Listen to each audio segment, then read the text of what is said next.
Bismillahirrahmanirrahim. Assalamualaikum warahmatullahi wabarakatuh. Baik, kita akan mencoba melanjutkan pembahasan kita. Di pembahasan pokok yang kedua tentang ibadah, kita telah tuntaskan di pertemuan yang lalu, alhamdulillah dengan izin Allah Subhanahu wa taala, pembahasan seputar wudhu yang mengantarkan pada ibadah pertama, yaitu salat, dan telah kami jelaskan juga dalam bentuk tutorial, juga pendalaman di beberapa zona hari Sabtu dan Ahad khususnya. Dan kini akan kita beranjak kepada pembahasan yang baru, langkah selanjutnya setelah menunaikan wudhu sebagai syarat penunaian salat, persiapan menghadirkan kehusyuan. Patut diingat bahwa wudhu tidak sekedar menjadikan itu sebagai ibadah formalitas yang ditunaikan sebelum salat, bukan hanya sebagai syarat formal dalam fikih yang menjadikan salat akan ditunaikan dengan cara yang benar dan dibenarkan secara tuntunan syariat.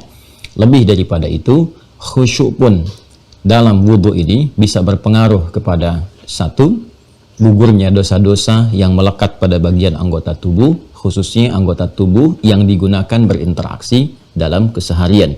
Bila kita mampu khusyuk dalam wudhu, memaknai isinya dan mempraktekkan itu saat menunaikan wudhu yang dimaksudkan, maka Nabi memberikan isyarat dalam hadis yang dihimpun oleh Al-Imam Muslim dalam kitabnya, bersamaan dengan jatuhnya air wudhu itu, gugur pula, jatuh pula kotoran dan dosa-dosa yang selama itu melekat pada bagian anggota tubuh yang dimaksudkan. Karena itulah penting kita memaknai kembali wudhu yang terlihat seperti sederhana itu, namun ternyata memiliki pancaran-pancaran kemuliaan, al-husnu, cahaya-cahaya kegemilangan, al-dhiya, yang bukan hanya saat di dunia itu akan nampak dari pancaran perilaku baik yang mengalir dan terpancar dari anggota tubuh itu, dari mulai wajah sampai dengan ke kaki. Pun demikian, Nabi SAW memberikan isyarat bahwa itu akan menjadi penanda kebaikan wudhu, kesempurnaan perilaku dari hasil wudhu, menjadi penanda dipanggilnya umat Nabi Muhammad SAW dengan kilatan-kilatan cahaya yang memancar dari tubuhnya, seperti pernah kita uraikan di pertemuan-pertemuan yang lalu. Pun demikian, wudhu bila benar dilakukan, selain merubah perilaku kita lebih baik, memancarkan cahaya, juga menghadirkan pengantar khusyuk awal kepada salat. Dengan kita berdoa pas ke wudhu, kemudian kita menghadirkan taubat dengan menampakkan syahadat di awal, syahadu an la ilaha illallah, syahadu anna muhammadar rasulullah, Allahumma ja'alni minat tawwabin, ya Allah jadikan aku termasuk orang-orang yang taubat. Dengan taubat ini kita merasakan perubahan, ada getaran kepada jiwa kita, ada kepasrahan, persiapan sebelum menunaikan sholat, sehingga fisiknya bersih, jiwanya juga suci. Dan ini merupakan hal yang sangat penting, pondasi awal menuju sholat yang khusyuk dan menuju pengabulan doa. Karena sholat itu kan menghadirkan banyak permohonan kita kepada Allah, dan janji Allah mengabulkan. Ingat itu, banyak menghadirkan permohonan kita kepada Allah, dan janji Allah mengabulkan apa yang kita mohonkan. Dan standarnya, kalau sholat itu benar, seketika diberikan. Itu standar. Nanti saat kita masuk kepada pokok pembahasan, kita akan hadirkan berbagai hal yang sangat luar biasa, begitu mengagumkan. Kisah orang-orang di masa lalu, baik sebelum Nabi Muhammad SAW, apalagi di era Nabi Muhammad SAW, bahkan ketika dipertahankan itu pasca kehidupan Nabi Muhammad SAW dan ajaran yang dipraktekkan seperti halnya Nabi menuntunnya, banyak hal terjadi. Dan itu yang menjadikan kegemaran para ulama-ulama di masa lalu yang baik-baik, bahkan kini, ya, untuk menjadikan sholat itu sebagai wasilah taqarrub, mendekat kepada Allah, yang diantara manfaatnya adalah mempercepat pengabulan doa. Ya, mempercepat pengabulan doa. Hanya syaratnya adalah harus kita teruntut dengan baik bagaimana persiapan-persiapan menuju itu semua dimaksimalkan, yaitu khusyuk. Dan pengantar khusyuk itu ada pada wudhu yang benar. Telah kita tuntaskan itu, mohon dipahami dengan baik, dilihat kembali pelajaran-pelajaran tentang itu, karena sangat menentukan awal pembahasan tentang wudhu. Kemudian setelah langkah itu dilakukan, wudhu selesai, kita anggap tuntas dengan pembahasan yang lalu, maka apa yang berikutnya kita siapkan dalam rangka menunaikan sholat yang dimaksudkan. Di sini kemudian hadis-hadis Nabi Muhammad SAW memberikan rincian dan penjelasan akan ayat-ayat yang oleh Allah Subhanahu wa taala ditujukan kepada Rasulullah SAW untuk disampaikan kepada umat beliau sallallahu alaihi wasallam. Karena itu kita temukan Di dalam hadis yang telah lalu kita uraikan, khususnya peristiwa saat Nabi Shallallahu Alaihi Wasallam mengajarkan kepada seorang sahabat mulia, diduga namanya Khalad bin Rafi Az-Zuraiki, bahkan disebutkan dalam beberapa narasi, al-musi'u fis shalah, salat yang kurang baik yang kemudian diperbaiki, diajarkan oleh Nabi Shallallahu Alaihi Wasallam. Step selanjutnya setelah beliau ini, sahabat mulia ini bertanya kepada Rasulullah dengan mengatakan, ma uhsinul ghaira, saya mampunya seperti ini, sholat yang saya kerjakan baru dapat pengajarannya seperti ini, fa'allimni, mohon ajarkan aku ya Rasulullah. Nabi SAW kemudian merespon itu dengan mengatakan, idza qumta ila shalah, jika engkau ingin sempurna menunaikan sholat, maka persiapannya dimulai dengan asbighil wudu, sempurnakan wudu'mu. Telah kita bahas bab ini di pertemuan yang lalu. Kemudian tsumastaqbilil qiblah, lalu menghadaplah ke arah kiblat. Nah, fase selanjutnya setelah wudhu dalam rangka penunaian sholat itu, maka babnya adalah pembicaraan, penjelasan tentang kiblat. Ya, ini versi tulisan Indonesia, dia pakai K. Kadang-kadang juga untuk bisa mendekatkan kepada versi tulisan Arabnya menggunakan Q ini. Ya. Saya ingin katakan bahwa bila pun menggunakan K dalam bahasa Indonesia ataupun Q untuk mendekatkan ke dalam asal katanya, diksi bahasa Arabnya, dua-duanya ini tidak terlepas dari penerjemahan atau alih tulisan, ya, alih tulisan dari bahasa Arab seperti ini. Saya kembalikan ke bahasa Arabnya, qaf, ba, lam, ta, qiblah. Yang pokoknya ya, tsumastaqbilil qiblah. Baik, pelan-pelan ya. Kan dalam pemaknaan, pembacaan dari satu bahasa ke bahasa lain itu ada pedoman transliterasi, ya, pedoman untuk penerjemahan dan pengalihan tanda-tanda atau bentuk-bentuk yang dari situ tulisan-tulisan bisa dibaca atau dimaknai. Jadi kalau kita melihat misalnya ada perbedaan dalam bentuk huruf atau tulisan, paling mudahnya kembalikan ke bentuk awal, kan? Dan lihat pedoman bagaimana kemudian ini diterjemahkan ke bahasa-bahasa lainnya, tapi tetap memahaminya dikembalikan ke bentuk awal.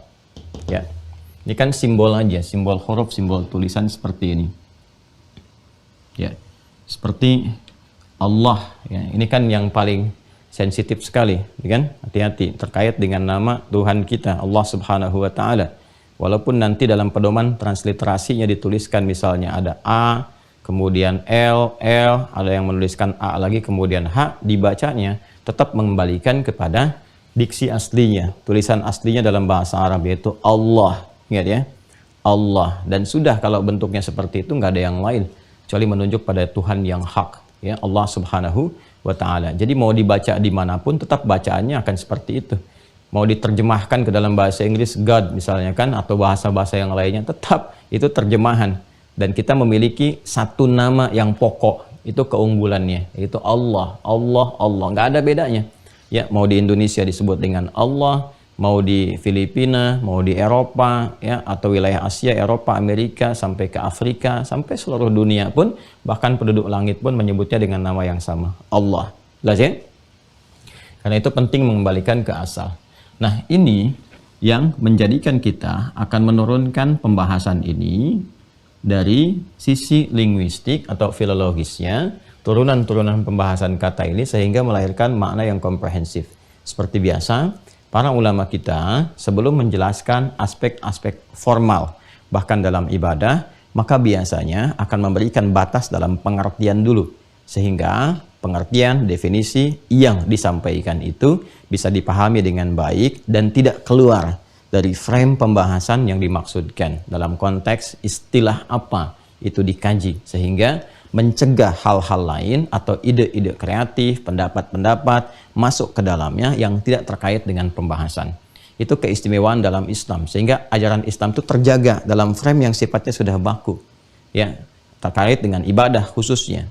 Sekali lagi, terkait dengan ibadah khususnya. Karena itu, jika frame ini sudah mengikat, tidak berlaku pendapat-pendapat di setiap tempat dan keadaan. Dan bisa diketahui mana yang kreativitas dunia, mana yang memang sudah menjadi pokok dalam ajaran. Itu jelas.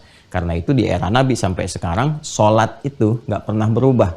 Wudhu itu nggak pernah berubah sampai dengan saat ini. Karena sudah diikat dengan frame yang jelas, frame yang tegas. Tidak ada revisi dalam penunaian ibadah. Ya.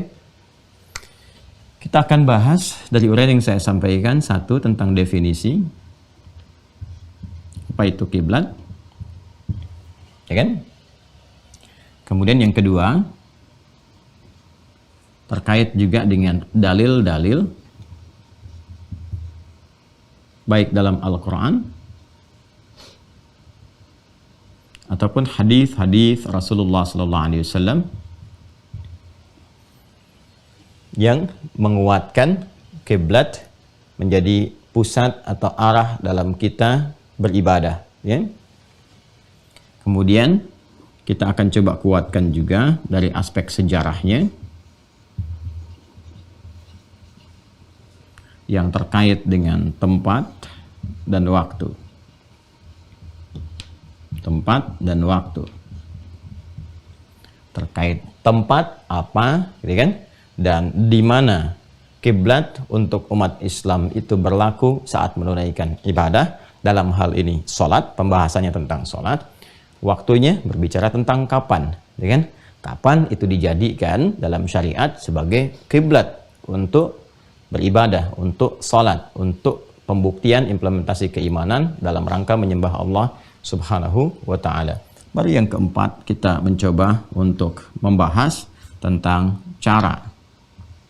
Ya, bagaimana cara kita ibadah dengan mengarah kepada kiblat itu, ya.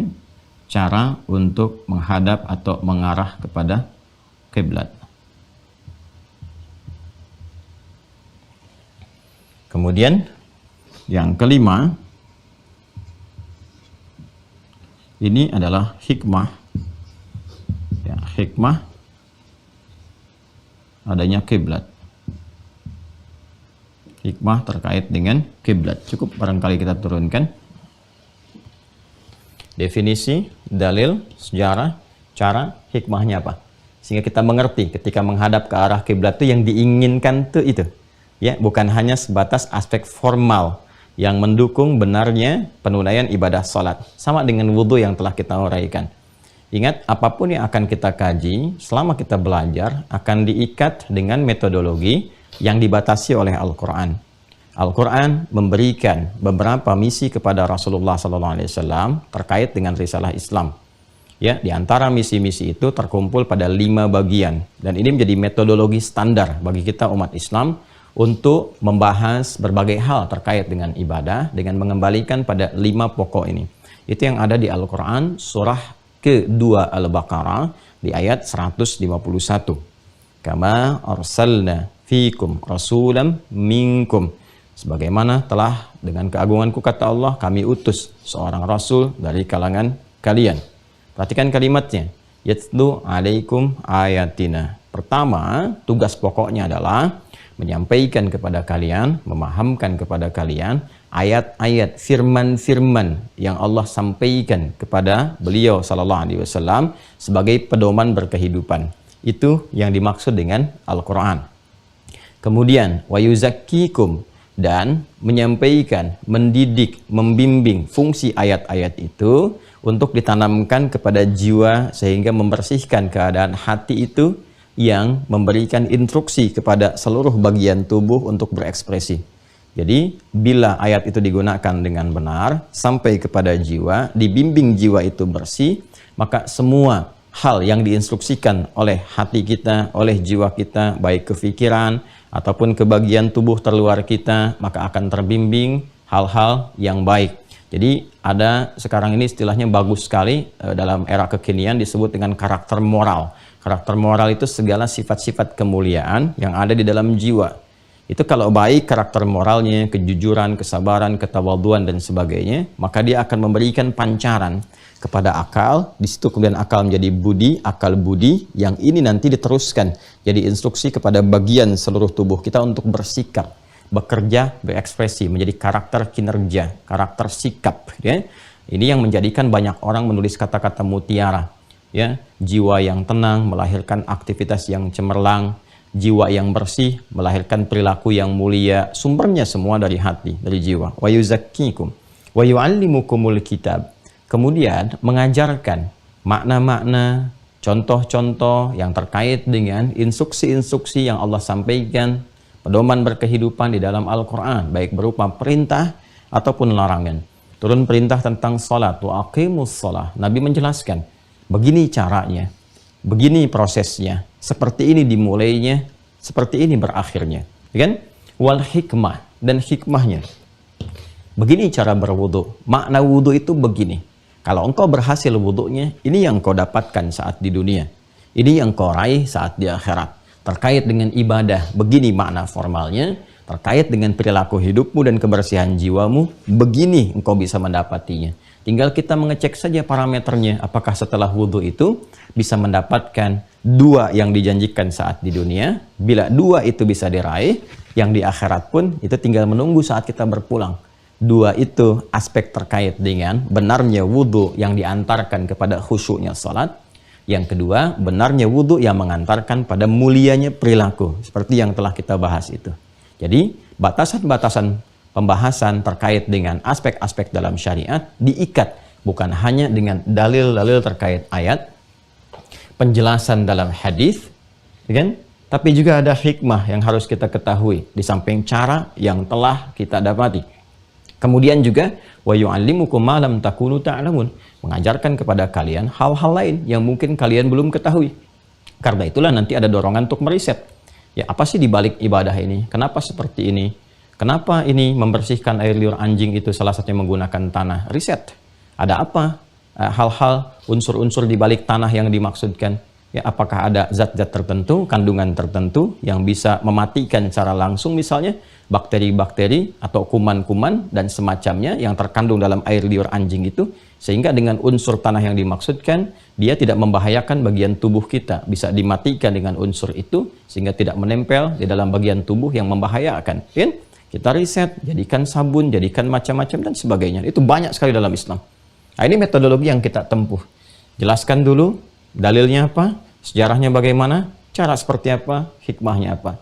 Dengan seperti ini, ke dalam jiwa kita, metodologi yang ditempuh demikian, ke dalam jiwa kita akan merasakan satu kepuasan tersendiri, ya, kekuatan tersendiri dalam ibadah dan punya kekuatan argumentasi. Jadi kehusyuan itu lahir karena tidak ada celah untuk menyoal, dan bila pun disoal, kita bisa menerangkan dengan baik, dan itu kesempurnaan dalam berilmu dan beribadah, apalagi dalam beriman. Ya, yuk kita mulai. Apa yang dimaksud dengan kiblat? Jangan-jangan selama ini menghadap ke kiblat, tapi belum mengetahui dengan sempurna apa itu kiblat. Ya kan? Kiblat, saya kotaki ini supaya mengembalikan kepada makna asal. Ya. Kiblat ini kalau kita turunkan turunan kata dasarnya, awal sekali infinitifnya, ini sumbernya dari huruf qaf, ba, kemudian lam. Ini bisa qabala, bisa qabila, nanti melahirkan ini turunan katanya qiblah. Dengan taknya nanti bisa menunjuk kepada sifat, keadaan, atau menuju kepada arah. Ya, umumnya kalau sudah ada tak di ujungnya itu bisa macam-macam. Menunjuk kepada ta'nits dengan makna yang bercabang. Ta'nits itu sesuatu yang meluas, bercabang. Ya, nanti bila melekat pada sesuatu disebut dengan mu'annats. Ya, mu'annats. Nah, sedangkan ada nanti tadzkir, mudzakkar, sesuatu yang sifatnya tetap, tidak bercabang, tidak tumbuh. Nah, ini hikmahnya yang menjadikan kata ganti yang dilekatkan kepada Allah menggunakan mudzakkar, ingin memberikan kesan bahwa Allah itu tidak bercabang, tidak bertumbuh, tidak melahirkan, tidak dilahirkan, dia tunggal dan maha dengan ketunggalannya, maha esa. Karena itu ketika diperkenalkan kul, katakan dia yang disebut dengan Rabb dan seterusnya itu huwa, ya, kul huwa, menggunakan huwa, bukan hiya. Kalau pakai hiya, ini memberikan kesan ada bercabang, sesuatu yang meluas, sesuatu yang punya asal dan melahirkan sesuatu. Perempuan kenapa masuk mu'annats kategorinya? Karena perempuan mengandung dan melahirkan, seakan-akan ada cabang darinya yang keluar, mengandung, melahirkan. Laki-laki masuk mudzakkar karena laki-laki tidak mengandung, tidak melahirkan. Ya, itu hikmah mempelajari bahasa sehingga paham mengapa kata-kata itu dilekatkan. Dan nanti dalam bahasa itu ada derivasi, ada turunan, ada hybridnya, ya kan? Nah, kalau di ilmu bahasa Arab itu ada ilmu yang membahas tentang itu, sorof namanya, ya, ada ilmu sorof. Derivasi turunan-turunan itu bisa menghasilkan tatanan makna-makna baru, tapi makna baru ini menjadi perluasan yang tidak lepas dari makna asalnya. Ingat ya, itu kaidah itu. Jadi kalau kita mau membahas misalnya, ya, jalasa itu duduk, dan bukan sekedar duduk, ya, berpindahnya posisi dari rendah kepada tinggi. Kalau Anda duduk di bawah, di karpet, diminta pindah ke kursi, orang Arab akan mengatakan ijlis. Yes, ijlis, jalansa. Kemudian kalau kita pindahkan kepada orang ketiga, akan duduk bentuknya, dia akan duduk, menjadi yajlis.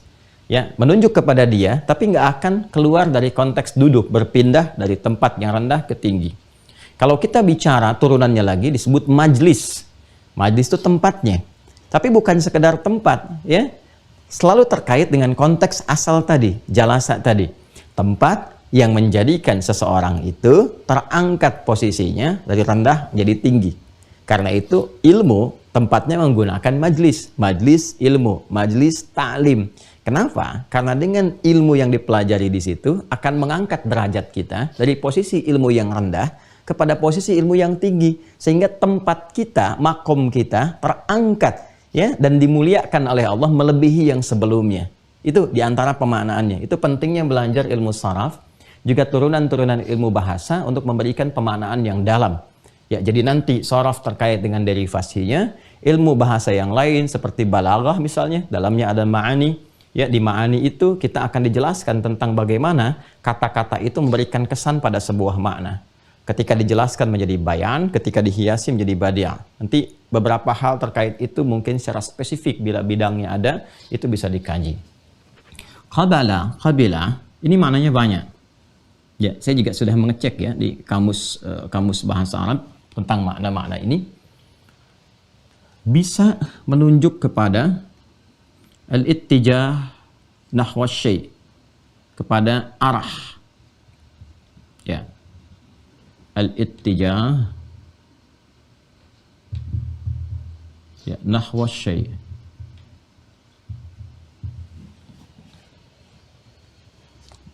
Mengarah secara sempurna kepada satu bagian, satu objek tertentu.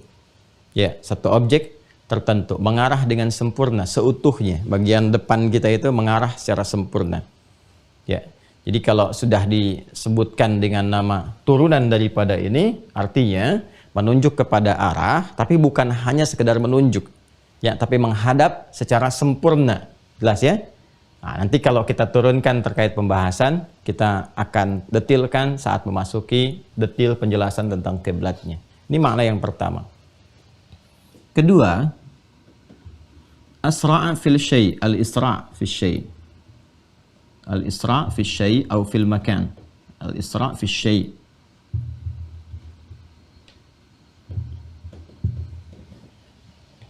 Ya. Menyegerakan pada sesuatu. Ya, jadi ada unsur yang pertama, unsur arah, menghadap secara sempurna. Yang kedua, ada sifat bersegera di dalamnya. Bersegera. Sudah? Kemudian yang selanjutnya, ada juga pemaknaannya dari kata ini, turunannya adalah penerimaan yang baik dan sempurna. Al-qabul, al-qabul, al-jayyid awil kamil. Nah, ini untuk mudah memahami ya. Lihat harakat kafnya pakai fathah ya. Ini orang Arab juga kadang-kadang suka keliru nih. Ya, bukan kubul tapi qabul. Ingat ya. Qabul bukan kubul, ingat. Qabul. Al-qabulul jayyid, penerimaan yang baik. Penerimaan yang baik, yang sempurna.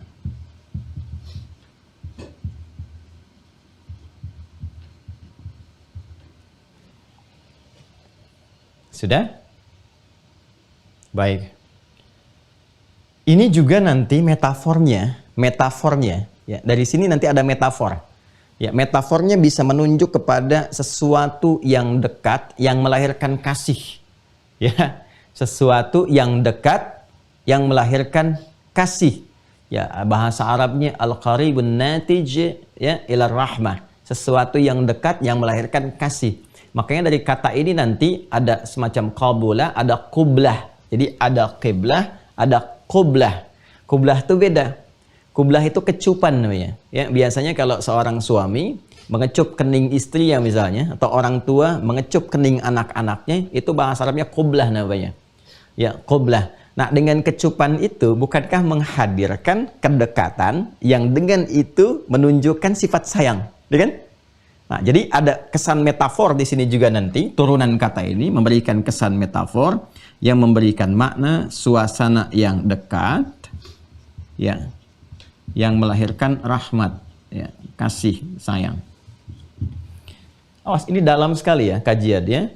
Saya pun memohon kepada Allah supaya bisa diberikan kemudahan dalam menguraikan, dan ini belum tentu bisa didapatkan dalam satu kitab. Kadang kita mesti menggali di kitab-kitab lain, kemudian menyatukan dalam satu keterangan yang utuh. Ya.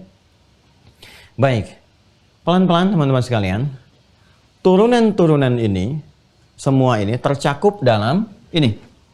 Ya, 3 unsur kata dari 3 huruf ini, qaf, ba, dan lam. Bisa qabala, bisa qabila, dan turunan-turunannya. Bila kita ingin mengumpulkan semua ini dan memberikan satu karakter, sifat, keterangan, keadaan, maka rubah ke dalam bentuk kata benda. Masdarnya, ya, dalam bahasa Arab disebut dengan masdarnya. Kalau masdar itu menjadi nama untuk sesuatu yang khusus, menjadi isim namanya. Makanya nanti ada masdar, ada isim masdar. Ya, kalau masdar nanti menerangkan tentang keadaan, tentang sifat, tentang karakter, ya kan? Jalasa, yajlisu, jalsan, wajilsatan, wajalsatan, wajulusan, ya kan? Nah, itu sudah masuk kepada keadaan, karakter. Kalau jilsah itu duduk sekilatan, ya kan? Duduknya santai, bukan sekilatan, santai, gitu kan? Jilsah menggunakan wazan fi'lah, santai dulu, nyaman dulu. Tapi kalau sudah jalsah, duduknya singkat. Karena itu kalau ada orang rapat, ya kan, diskusi agak panjang, tuh menyebutnya jilsah. Al-jilsatul ula, sesi pertama, rapat berlangsung begini, begini, begini. Tapi kalau jalsah, duduk singkat, bangun lagi. Nah, itu sudah menunjuk keadaan, sifat, karakter, ya kan? Tapi kalau sudah menunjuk pada khas tertentu, yang memang berlaku di sini saja, tidak bermakna umum. Nah, ini sudah menunjuk pada nama, disebut dengan isim. Karena terkait dengan sifat, keadaan, karakter, maka namanya kadang disebut dengan isim masdar di situ. Kalau kita ingin kumpulkan ini dalam bentuk karakter, keadaan, sifat, dan sebagainya, rubah ke dalam bentuk kata benda, tambahkan tak di ujungnya. Maka berubah menjadi gini bentuknya, qiblah. Ya. Qiblat. Sini ya. Nah, jadi definisi kiblah secara kebahasaan kita belum mengatakan secara istilah dengan batasan-batasan syariat ya yang menunjukkannya. Kiblat secara bahasa itu setidaknya mencakup makna-makna ini. Jika disebutkan kiblat, artinya apa? Kita diminta untuk menghadirkan seluruh makna ini yang tercakup diantaranya. 1. Petunjuk untuk menghadap kepada satu arah dengan cara yang sempurna. Jadi kalau dalam konteks sholat kemudian setelah wudhu Nabi mengatakan "Tsumastaqbilil qiblah", kemudian menghadaplah engkau ke arah kiblat, artinya bukan sekedar menghadap. Bukan sekedar menghadap menuju arah tertentu, tapi menghadap secara sempurna. Ini. Ya? Jelas? Karena itu nanti ketika masuk dalam pengertian syariat, dalam konteks fikih Islam, subtopiknya di bab tentang sholat, maka diatur nanti tentang cara. Ini kita akan bicara tentang cara. Bagaimana mengarahnya, bagaimana menghadapnya. Ya, bukan sekedar menghadap, tapi nanti ada caranya. Ya, di mana arahnya, seperti apa. Tapi hal pertama yang harus kita pahami, ketika disebutkan kiblat, mengarah ke satu titik, mengarah kepada satu objek dengan sempurna. Jelas ya? Satu. Kemudian kedua, punya sifat al-isra, bersegera. Al-isra fi syai'. Artinya kalau isyarat untuk menghadap itu sudah dimulai, maka bergegas. Jangan ditunda. Karena itu nanti banyak sekali ayat-ayat, hadis-hadis yang mengarahkan kita untuk merespon panggilan sholat itu dengan diawali dengan wudhu dan menghadap ke arah kiblat dengan konteks yang segera. Ya. Seperti kemarin misalnya, setiap pekan kan kita Jumat ya. Sekarang Senin, sebelumnya Ahad, Sabtu, Jumat. Ya, Jumat itu kan bagi pria khususnya ya diwajibkan untuk menunaikan sholat Jumat. Karena sifatnya sepekan sekali, punya manfaat luar biasa, tinggi sekali manfaatnya, ya kan? Maka kewajibannya mengikat untuk memaksa kita mendapatkan manfaat-manfaat itu. Panggilan pertama Jumat itu sifatnya langsung diikutkan dengan kecepatan untuk meresponnya. Quran surah Al-Jumu'ah itu surah 62 ayat yang ke-9. Ya ayyuhalladzina amanu idza nudiya lis-salati min yaumil jumu'ati fas'au ila dzikrillah. Maka bergegas, hei orang-orang yang beriman, ya kan? Jika engkau diseru mendengar tentang seruan ya di hari Jumat menuju zikir kepada Allah untuk menunaikan salat Jumat, fas'au ila dzikrillah, maka bergegaslah, bersegeralah. Isra, ya. Nah, kiblat itu punya makna ini juga. Jadi kalau kita sudah mendengar seruannya, sudah bersiap, ya. Apalagi seruan menghadap kiblat itu kan dan akan dimulainya sholat. Kalau berjamaah kan dikuatkan lagi dengan iqamah, ya kan? Adzan memberikan informasi kepada kita dan kesan yang kuat untuk menyiapkan bahwa waktu sholat telah tiba. Siapkan diri, wudhu, tinggalkan aktivitas, ya kan? Kemudian bergegas menuju Allah Subhanahu Wa Taala untuk beribadah, wudhu. Ya, begitu selesai wudhu, kita bersiap menghadap ke arah kiblat, iqamah kan? Ya kan? Nah, itu saking pentingnya ini. Ya, isyarat menuju salat yang sempurna itu keadaan menghadap kiblat itu dikuatkan juga saat kita mendengar iqamah, ya, untuk penguatan pengantar kepada sifat khusyuk. Jadi, satu, menghadap kepada satu arah dengan sempurna, sifatnya bersegera, jangan ditunda-tunda. Ya. Ini juga memberi kesan yang sangat dalam ya. Sholatnya jangan ditunda-tunda dan segala yang terkait dengan sholat pun sempurnakan, jangan tunda. Wudunya jangan tunda, menghadap kiblatnya jangan tunda, wudunya sempurnakan, menghadap kiblatnya sempurnakan. Ini kalau ibadah sholat ini nggak penting, nggak mungkin begini. Sesuatu yang diatur dengan ketat, dengan sempurna itu menunjukkan sesuatu yang sangat penting. Anda kan kalau ketemu pejabat yang penting, diaturannya ketat sekali. Bahkan baju pun ada dress code-nya. Ya, bajunya begini, waktunya begini. Wah, seperti ini keadaannya, diatur jalurnya seperti ini. Itu manusia. Ya.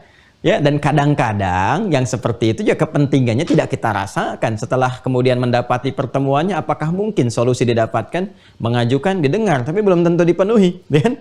Sedangkan Allah yang memenuhi segalanya. Ya kan? Dan tidak kadang-kadang membuat syarat-syarat, ya, itu tidak seketat bahkan manusia membuatnya. Itulah kasih Allah. Dan limpahannya melebihi apa yang diberikan makhluk. Karena memang Khalik, nggak ada batasnya. Ya karena itu ketika kita memiliki informasi-informasi, mendapatkan informasi dalam fikih tentang hal yang ketat pada satu pelaksanaan, ya ini menunjukkan ada sesuatu yang sangat besar manfaatnya, yang diinginkan oleh Allah kita dapatkan. Sehingga jangan miss sedikit pun. Ya, jangan terlewat. Ya, sebab Allah tidak menginginkan kita gagal mendapatkan kemuliaan-kemuliaan di balik itu. Ya, ada hal-hal besar yang bisa kita dapati di baliknya. Kemudian, teman-teman sekalian, ini juga mengandung arti al-qabulul jayyid awil kamil, ya kan? Penerimaan yang baik atau sempurna. Ini ada, saya buat garis miring seperti ini untuk memberikan kesan. Ya, memberikan kesan.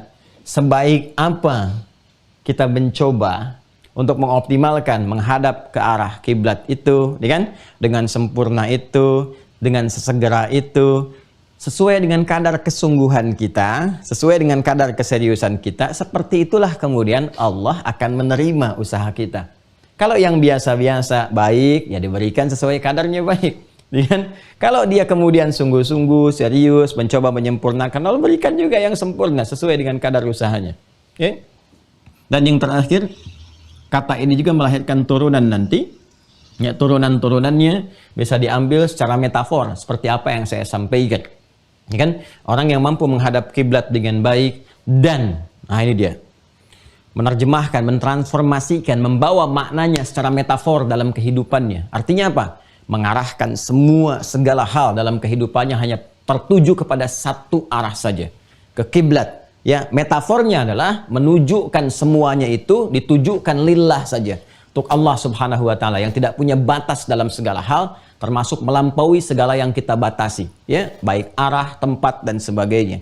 Maka ketika semua tertuju, latihan kan dilatih kita dalam sholat untuk terkoneksi dengan Allah. Karena itu ibadahnya disebut dengan sholat, seperti yang pernah saya terangkan dulu. Ya, yang melatih kita, mengoneksikan, menyambungkan diri kita ya kepada Allah Subhanahu wa taala. Jadi kalau metafor kiblat ini dibawa dalam kehidupan kita, menjadikan semua lillah, maka rahmat Allah akan diturunkan, dicurahkan kepada kita, dan hubungan kita menjadi mendekat dengan Allah Subhanahu wa taala. Ya kan? Semuanya karena yang satu, semua diarahkan kepada Allah. Ya kan? Ada satu kenikmatan, alhamdulillah sumbernya dari Allah. Ada ujian, alhamdulillah dipercaya oleh Allah untuk membawa ujian itu dalam kehidupan. Kalau semua seperti itu, rahmat diturunkan. Ya, karena itu kalau kita ngaji lebih dalam lagi, kita ambil misalnya 3 ayat di surah Al-Baqarah ayat 155, 156 dan 157. Ketika manusia diuji dengan berbagai hal dalam kehidupan, walanabluwannakum bisyai' minal khauf wal ju'i wa naqsin minal amwali wal anfus wath thamarat wa basyiris sabirin. Ya, kata Allah, dengan keagunganku akan diuji manusia itu dengan berbagai hal. Yang ujian itu didesain untuk meningkatkan kualitas hidupnya. Bukan ingin menjadikan hidup manusia bermasalah, tapi meningkatkan kualitas hidup, belajar dari persoalan itu untuk mengatasi persoalan lebih besar di step berikutnya, di tahap-tahap berikutnya. Bentuknya bisa kegelisahan, bisa rasa lapar, bisa kekurangan harta, atau bahkan ada yang sakit, meninggal, atau apa yang kita harapkan ternyata diambil oleh orang lain, ya kan? Dan berikan kabar gembira Muhammad SAW pada orang sabar. Siapa orang sabar itu? Alladzina idza asabathum musibah qalu inna lillahi wa inna ilaihi raji'un. Yaitu ketika dia diuji dengan aneka persoalan kehidupan, dia meyakini, menyadari sepenuhnya bahwa semua itu bersumber dari Allah yang ditujukan untuk hikmah-hikmah terbaik. Dan solusinya pun kembali kepada Allah. Dalam bahasa bebasnya, menjadikan semua itu terpusat kepada satu titik saja. Mengembalikan kepada Allah, ya, dan menyerahkan semuanya kepada Allah, sekaligus meminta solusi kepada Allah. Ayat 157-nya, ulaika alaihim salawatum mir rabbihim wa rahmah. Mereka itulah orang-orang yang dipuji oleh Allah Subhanahu wa taala, diberikan pujian karena tahu bagaimana cara mengatasi persoalan. Mereka tahu seninya, mereka tahu solusinya karena memanfaatkan Al-Quran sebagai pedoman, kan? Lalu dipuji dan diberikan rahmat. Ulaika humul muhtadun, dan saking dekatnya dengan Allah diberikan jalan-jalan, solusi-solusi, petunjuk-petunjuk untuk mengatasi berbagai persoalan kehidupan itu. Indah sekali. Ya, jadi di kiblat itu bukan hanya persoalan menghadap ke arah Ka'bah, Masjid Al-Haram, ya, dan lain-lain sebagainya yang mengiringinya, tapi lebih daripada itu ada makna ini yang kita dapati. Nah, sekarang dari titik ini saja, kalau kita bawa ke nuansa syariat kemudian, ya, melompat sedikit, ya, pernah nggak dapatin makna-makna ini? Seperti manfaat sholat yang pernah kita uraikan itu, dari 5 itu berapa yang sudah diraih? Nah, ini, ya. Apakah sudah ada sikap bersegera ketika menghadap kiblat? Jangan-jangan sudah qomat pun masih main handphone, ya kan? Di masjid udah kedengaran kok pakai speaker, Allahu Akbar, masih sibuk nonton sinetron, ya kan? Coba lihat, harusnya kan sifatnya bersegera. Ya, pantas, tuntutan sih begitu banyak. Ya Allah, aku mengharap rahmat-Mu. Rahmat dari mana kalau Anda perangkatnya nggak pernah diikuti gitu, ya kan? Ya, persis orang pengen samara, ya kan? Sakinah, mawadah dan rahmah. Tapi kuncinya nggak pernah dibuka untuk membuka pintunya itu, nggak pernah digunakan. Allah kasih kuncinya nih, ini pintunya, pintu samara nih, ya, pintu samara, bukan sambara. Kalau sambara di dapur, pintu samara nih, ya, ada sakinah, ada mawadah, ada rahmah. Kuncinya dikasih.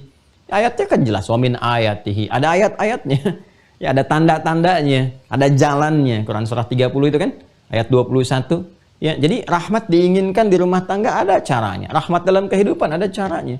Bagaimana Anda bisa mendapatkan rahmat dekat dengan Allah? Ya, kalau panggilan saja nggak direspon dengan cepat, nggak ada unsur segera. Padahal doa itu kan bersanding dengan kesegeraan merespon perintah. Dan perintah itu hikmahnya pengabulan. Ya, coba deh lihat lagi Quran surah kedua ayat 186. Ini kita agak dalam ya. Jadi butuh fokus yang baik ya. Butuh fokus yang baik. Quran surah kedua Al-Baqarah ayat 186. Wa idza sa'alaka 'ibadi 'anni fa inni qarib, kata Allah. Ujibu da'watad da'i idza da'an. Apa sampai sini? Tidak. Falyastajibu li wal yu'minu bi la'allahum yarshudun. Dan jika hamba-hambaku Muhammad sallallahu alaihi wasallam kan mengonfirmasi, bertanya kepadamu, meminta petunjuk cara untuk mendekat kepada Allah, katakan pada mereka, aku sangat dekat. Dan aku mengetahui motif mereka untuk mendekat, isi hati mereka. Ya, sampaikan pada mereka, apapun yang mereka minta, kalau berdoa itu benar, aku akan kabulkan. Untuk mempercepat itu, falyastajibu li, maka bergegaslah merespon segala seruanku. Ini seruan Allah itu sesungguhnya untuk memenuhi hajat kita. Solusinya ada di situ. Memaksa sholat itu supaya dari hasil sholat itu membuka jalan pada kita untuk menyelesaikan persoalan-persoalan kehidupan. Falah itu. Hayya 'alas shalah, hayya 'alal falah. Itu poinnya. Jadi kalau kita mengerti bahwa kewajiban itu solusi, kalau kita mengerti yang diharamkan untuk menjaga kehormatan, kita akan kerjakan dengan maksimal. Makanya kalimatnya cuma dua, nggak ada yang lain. Sami'na wa ata'na. Kalau sudah paham tuh sami'na, kami dengar ya Allah, wa ata'na, kami taati. Nggak ada konfirmasi lagi. Nah, yang mengonfirmasi itu artinya butuh pencerahan, butuh pendalaman, butuh keluasan wawasan. Sehingga dengan itu hikmah bisa datang. Dan itu hanya bisa diterima dengan kesungguhan dan kelapangan hati. Makanya kalau sudah ngaji tentang Quran, tentang hadis, apalagi masuk ke penggabungannya dalam fikih, butuh full concentration, gitu kan? Nah, jadi kalau bedakan dengan yang lain-lain, ya, nah, ikut Zoom tuh, yang lihat, kan? Kalau sambil rebahan ya sekilas-sekilas saja masuknya nanti. Nah, maka kalau waktunya pun nggak maksimal kita bisa itu, pelajari lagi saat kita bisa fokus. Sehingga manfaatnya lebih cepat kita dapatkan. Karena kalau semua tiga bagian diri kita, secara fisikal, mata memandang, telinga mendengar, kan? Kemudian akal mencermati, mengikat itu, dan hati menghayatinya, tiga itu digunakan, dahsyat hasilnya. Ya. Nah ini ya gambarannya nih. Nah, oke. Ini dapat nih, definisi secara bahasa, secara etimologi. Oh, kita masukkan bahasa ilmiahnya juga supaya bisa dipahami. Secara bahasa ini tercakup. Jadi secara syariat dibatasi, secara istilah, terminologi. Secara istilah. Istilah ini membatasi, ya kan? Membatasi definisi, penjelasan, pemaknaan tentang sesuatu yang dibatasi dengan frame istilah yang dimaksudkan. Ya kan? Ini kan masih luas nih. Masih luas. Ditarik ke dalam istilah apa? Saya sering katakan bisa. Bisa itu kan maknanya cukup beragam. Berarti dapat, mampu, bisa juga racun. Ya, dalam istilah apa bisa itu akan dibahas. Ya, kalau dalam istilah misalnya pengobatan tentang hewan, ya kita bisa simpulkan yang dimaksud di sini bisanya adalah racun. Ular itu punya bisa. Artinya apa? Dia punya racun yang berbahaya, dengan dia bisa mengatasi persoalan itu. Wah, ini bicaranya tentang kemampuan, dapat menyelesaikan. Nah, ini ditarik dalam konteks apa ini? Ya, ini penting sekali teman-teman sekalian ya. Nanti sekarang ini kan musim-musimnya kita dihadapkan pada kebebasan berpikir yang kadang saking bebasnya nggak ada ikatan. Nah, lupa dengan ini. Ya. Mau ditarik-tarik tuh, pengertian udah jelas di fikih, mau ditarik lagi. Ya, ke pemikiran-pemikiran yang keluar dari frame fikih tadi. Ya, kadang-kadang ujung-ujung mengikuti nafsu atau kepentingan duniawi tertentu. Tidak ada batasan, dibikin lagi pengertian, bikin ini lagi. Ya, nah ini yang nantilah dalam dunia pemikiran kita hadirkan kalau sudah masuk ke pembahasan tentang sejarah orientalis itu, nanti saya tunjukkan. Ya, dan di antara jalur yang digunakan itu memengaruhi pemikiran. Ya, apa yang sekarang kita sebut dengan propaganda, kan? Ya, merubah cara berpikir seseorang, mindsetnya untuk ikut pada satu bagian tertentu. Nah, ini kadang-kadang kalau singgungannya sudah masuk ke dalam syariat, maka yang berbahaya adalah mencoba memberikan pemahaman baru terkait dengan tuntunan-tuntunan dalam syariat yang mengeluarkan manusia dari pemahaman-pemahaman asal pokok yang benar itu. Itu yang berbahaya. Ya, Allah sudah memberikan definisi, sudah memberikan arah, makhluk malah membatasi. Sehingga apa yang sudah Allah jelaskan itu yang bermaslahat secara luas dibawa kepada kepentingan yang lebih kecil, parsial. Yang ini tentu akan banyak perbedaan di dalamnya dan tidak sedikit menimbulkan madarat dalam kehidupan. Hati-hati ya. Jadi kalau ada paham-paham seperti liberalisme, pluralisme dan sebagainya, nah itu yang diantara anak kandung yang dihasilkan dari perpaduan-perpaduan orientalis yang telah melahirkan berbagai hal. Ya, nanti mungkin ini agak lebih ilmiah itu kajiannya. Ya, nanti data, buku dan sebagainya bisa disajikan, tapi kajiannya terpisah. Kita kesini dulu aja. Ya. Secara terminologi, secara syariat yang mengikat makna-makna ini terkumpulkan, kiblat dipahami sebagai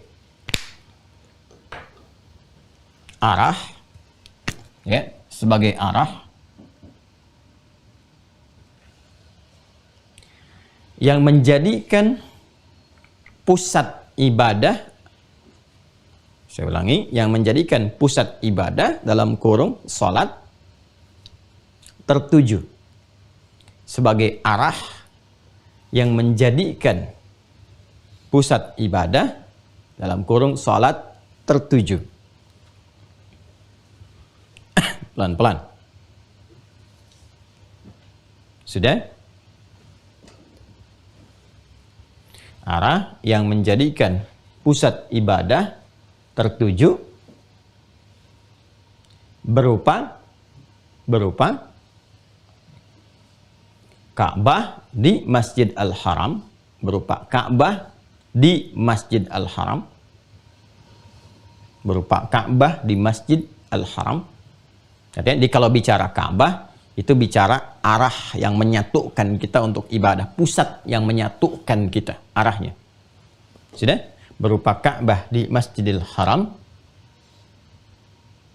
yang dengan itu salat dapat diterima dengan baik. Tuh, dah?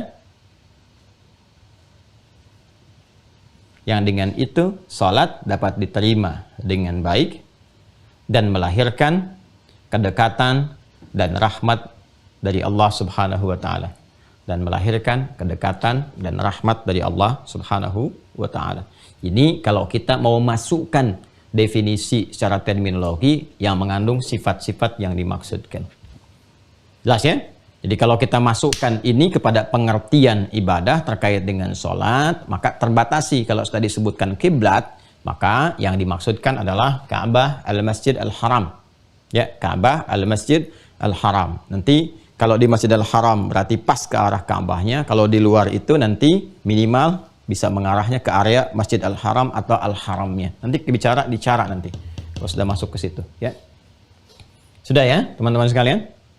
Jelas ya? Baik.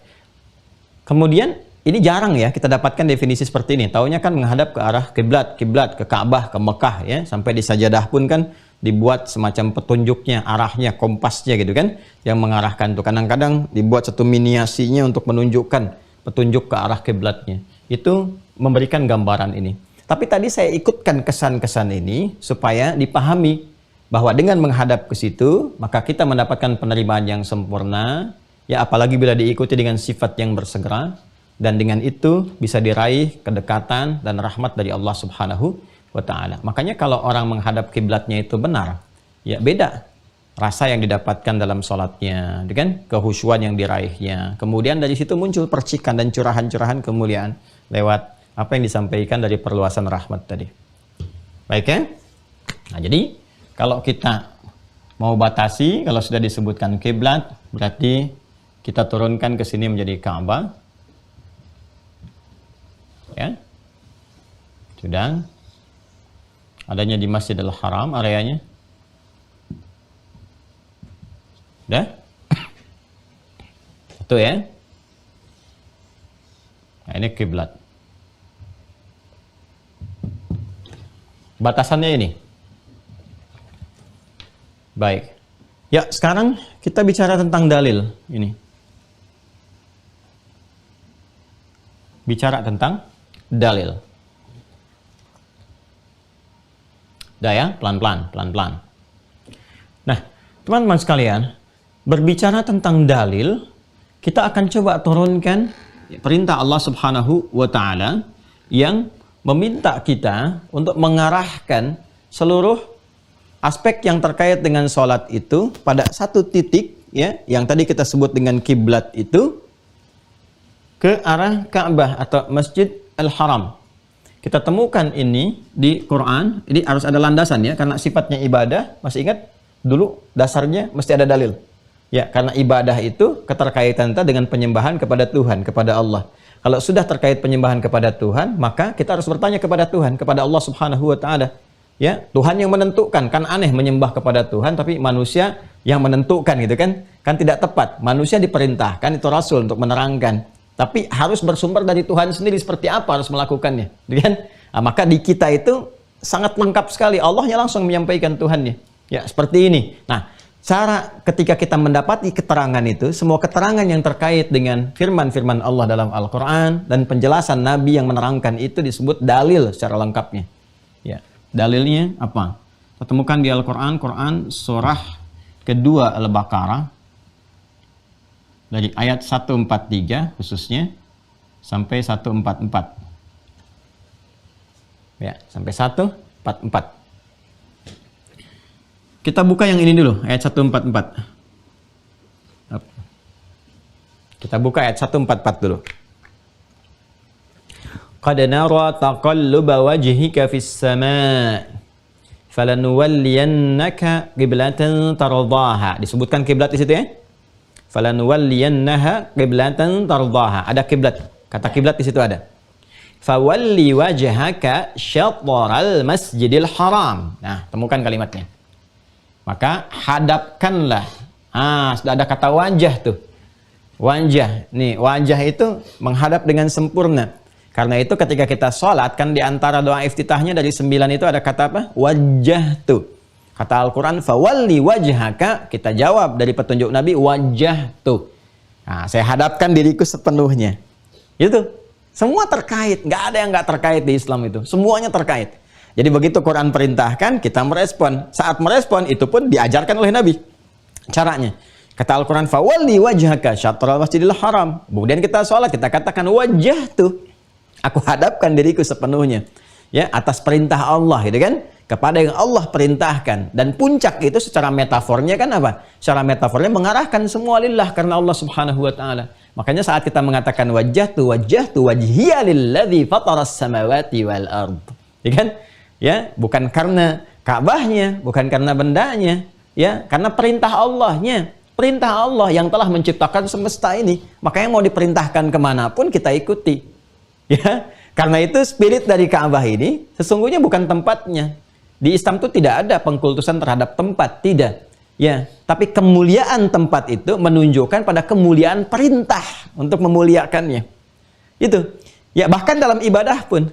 Makanya iblis itu ketika dia tidak hormat, sujud hormat kepada Adam, itu yang disoal oleh Allah itu bukan sujudnya, bukan hormatnya dan bukan Adamnya, tapi perintahnya.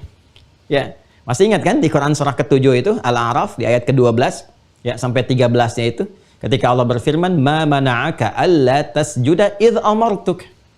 Apa yang mencegah engkau untuk hormat sujud kepada Adam ketika aku perintahkan? Perintahnya yang penting, bukan hormatnya. Kalau Allah nggak perintahkan, nggak usah hormat. Tapi ketika Allah perintahkan, itu yang penting.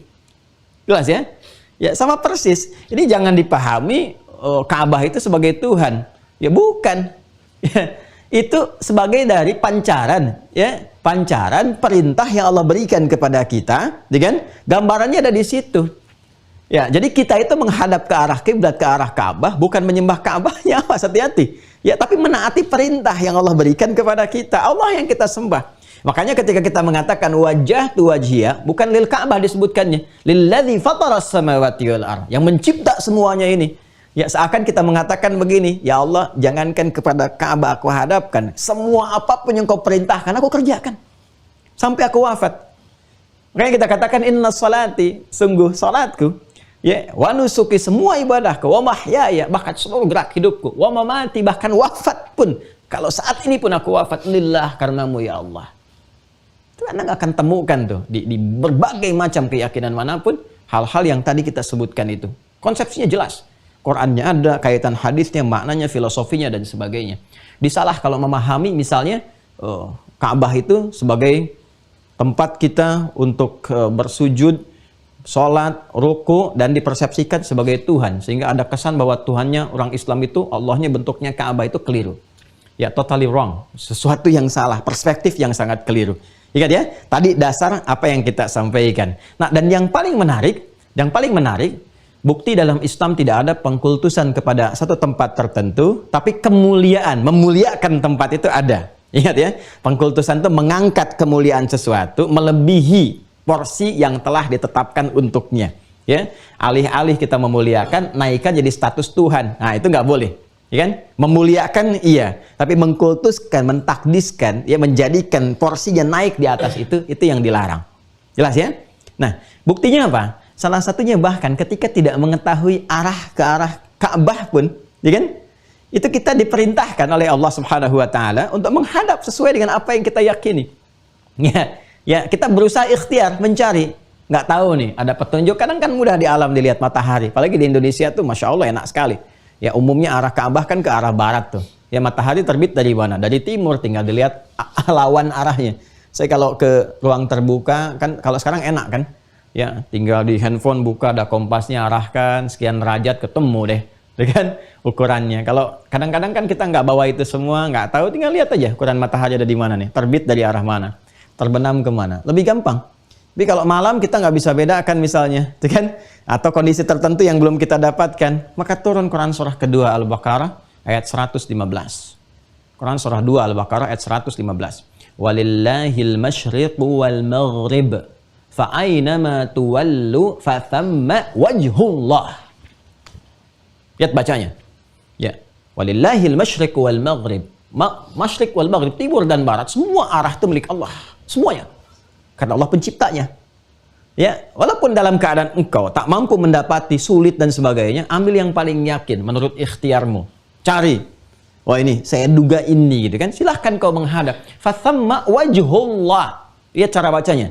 Perhatikan betul cara baca, lihat harakatnya. Bukan fathamma wajhallah, tapi fathamma wajhullah. Ya. Perhatikan baik-baik. Ketika engkau menghadap itu, Allah yang mengetahui, Allah yang menemukanmu. Ya. Jelas? Ya, jadi walaupun kita berikhtiar kemudian kita menghadap, Allah yang Maha mengetahui, Allah yang menemukanmu. Fathamma wajhu, wajhunya fa'il, bukan wajah. Ya, ini dalil yang sangat tegas bahwa Allah tidak dibatasi oleh arah tertentu, tapi Allah yang menguasai semua arah itu. Jelas ya? Nanti babnya nanti ada pendalaman di sini. Jadi saya ingin tegaskan bahwa menghadap ke arah kiblat Masjidil Haram itu arahnya kiblat. Arahnya kiblat dengan semua makna ini. Ya, sebagai perwujudan dari satu perintah yang Allah telah berikan, yang dengan ketaatan pada perintah itu rahmat diberikan, kedekatan itu terjalin. Ya. Baik, tegas ya dari sini ya.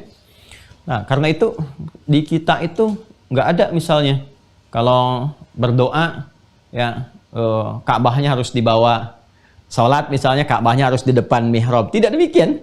Nggak ada miniatur Ka'bah pun nggak ada masalah. Karena yang dimaksudkan arahnya, yang dimaksudkan kiblatnya, bukan wujud fisiknya. Nah, itu perbedaannya. Jadi kita tidak harus membawa semacam miniatur-miniatur benda terkait dengan Ka'bah misalnya. Ya, yang dengan itu kemudian menjadi sesuatu yang kita agungkan, sakralkan, bawa, dan memang harus ada itu ketika sholat. Tidak, karena bukan itu sifatnya. Ya, yang dimaksudkan bangunan ketaatannya kepada Allah, konektivitasnya. Nah, itu yang dimaksudkan. Ya. Nah, makanya kita nggak punya simbol-simbol, misalnya ada kalung dari Ka'bah, ya, gelang Ka'bah macam-macam. Ya, itu cuma hiasan aja yang dipakai. Ya, nggak ada kaitannya dengan ubudiyah, ya. Ibadah-ibadah yang kita lakukan. Baik. Sudah. Kembali ke sini, Quran surah kedua Al-Baqarah ayat 144. Qad nara taqallaba wajhika fis sama', ya kan? Ya, dengan segala keagunganku, ya kan? Kami mengamati Muhammad SAW, memperhatikan bahwa engkau seringkali menengadahkan dirimu ya ke langit, memohon, ya, meminta, berdoa. Nah, ini fikih yang sangat indah dalam doa, bahwa apapun yang kita mohonkan, itu Allah memberi perhatian. Dan perhatian itu bersanding dengan maslahat. Ya, karena doa itu mengabulkan apa yang dibutuhkan, bukan apa yang diinginkan, dan bersanding dengan maslahat, kemampuan kita menerima apa yang dikabulkan itu untuk dibawa dalam interaksi yang melahirkan kebaikan-kebaikan untuk diri kita. Kadang-kadang kita minta sesuatu, maslahatnya belum sesuai. Kata Allah, kamu belum cocok kalau diberi sekarang. Ya kan? Minta motor dalam usia 7 tahun kepada ayahnya. Bapaknya mengatakan, nanti ya nak ya, saat usiamu misalnya 20 tahun, kamu sudah mulai bisa bikin SIM dan sebagainya, papa kasih, mau yang seperti apa. Bukan papahnya nggak punya, ada kemampuan untuk memberi, tapi tidak cocok dengan kondisi yang diberikan dalam usia rentang pada saat itu. Itu ilustrasi dalam dunia kita. Walaisa kamitslihi syai', dan tidak ada yang serupa dengan Allah Subhanahu wa taala. Nabi Muhammad sallallahu alaihi wasallam dikisahkan selama 16 sampai dengan 17 bulan kurang lebih dengan memohon kepada Allah Subhanahu wa taala agar kiblat itu, arah itu berdasarkan perintah Allah diarahkan ke Masjid Al-Haram. 16 sampai 17 bulan minta. Nah, ini menarik nih. Nah, berarti pengertian sederhananya, sebelum menghadap ke sini, ke Masjidil Haram, selama 16-17 bulan ini menghadap kemana? Ya. Nah, menghadap kemana nih? Kita sudah tahu semua ya, insya Allah. Baik, ada Al-Masjid Al-Aqsa. Al-Masjid Al-Aqsa.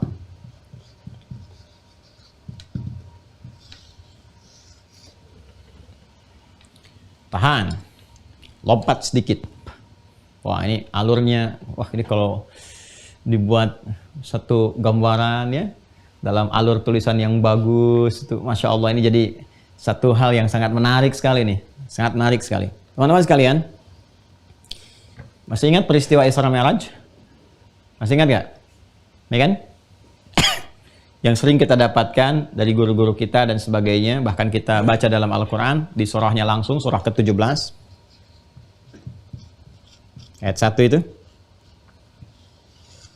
Ini pun hikmahnya tinggi sekali, ayat ini. Subhanalladzi asra bi'abdihi layla minal masjidil haram, 1, ilal masjidil aqsa, 2, alladzi barakna haulahu linuriyahu min ayatina innahu huwas sami'ul basir. Maha suci Allah Subhanahu wa taala yang telah memperjalankan hambanya di malam hari.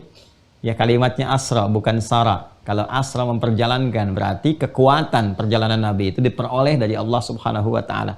Allah yang berkehendak. Ya. Dan ini kalau dibuka dengan kalimat subhan, menunjukkan kepada konteks pengabdian dan penyucian. Artinya yang dikhitab iman. Jadi perkara Isra Mi'raj itu perkara iman, bukan perkara akal. Ingat ya, kalau sudah iman berarti tingkatnya lebih tinggi daripada akal. Ya, akal itu punya keterbatasan, seperti mata punya keterbatasan dalam memandang, telinga punya keterbatasan dalam mendengar, maka akal pun punya keterbatasan dalam melogikakan dan memikirkan sesuatu. Bergantung kepada informasi, data yang masuk kepada bagian diri itu yang dicerna. Kalau nggak sampai, nggak bisa dilogikakan, nggak bisa dicerna. Gitu kan?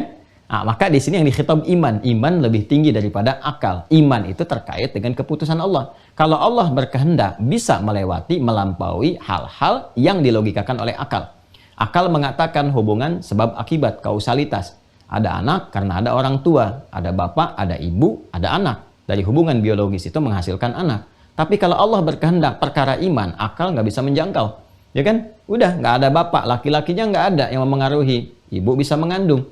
Maryam kasusnya, alaihissalam, yang mulia melahirkan siapa? Isa, Yesus, Mesias. Ya, Maryam tanpa disentuh laki-laki manapun. Walam yamsasni bashar. Kenapa? Karena Allah berkehendak. Perkaranya iman. Jelas ya? Bukan akal. Mau dicari ke logika manapun nggak akan ketemu. Ya, ada yang lebih dahsyat daripada itu. Ya, Maryam itu masih ada. Isa itu masih ada Maryam ibunya. Ada yang tanpa bapak, tanpa ibu. Adam alaihissalam. Allah berkehendak jadi. Ini kalau kehendak Allah itu dibacanya lewat iman. Ya, nanti iman mendatangkan hikmah. Ketika hikmah datang, akal akan dibimbing. Oh begini, baru mengerti. Oh gimana Nabi Muhammad bisa pergi bolak-balik gitu, Masjidil Haram, Masjidil Aqsa, naik ke langit lagi. Ya, cuma dalam sekelebat sepertiga malam balik lagi. Ya, susah diakalkan. Ya, pada saat itu kekinian ada yang demikian, tapi perkara iman. Nanti kalau yakin dulu hikmah datang. Ya, sama dengan semut. Saya dari Bekasi ada semut nempel, ya kan? Dalam ini peci misalnya kan nggak kelihatan, nggak di atas, ya di peci nempel. Saya kemudian ke Bintaro ceramah hampir 3 jam. Ya, balik lagi ke Bekasi. Tut gitu. Semut nih, begitu saya simpan peci ke tempat semula, semut turun lagi, ketemu kawannya. Tahu nggak bro, gitu kan? Kenapa? Barusan saya ke Bintaro. Balik lagi. Ada semut ke yang lainnya.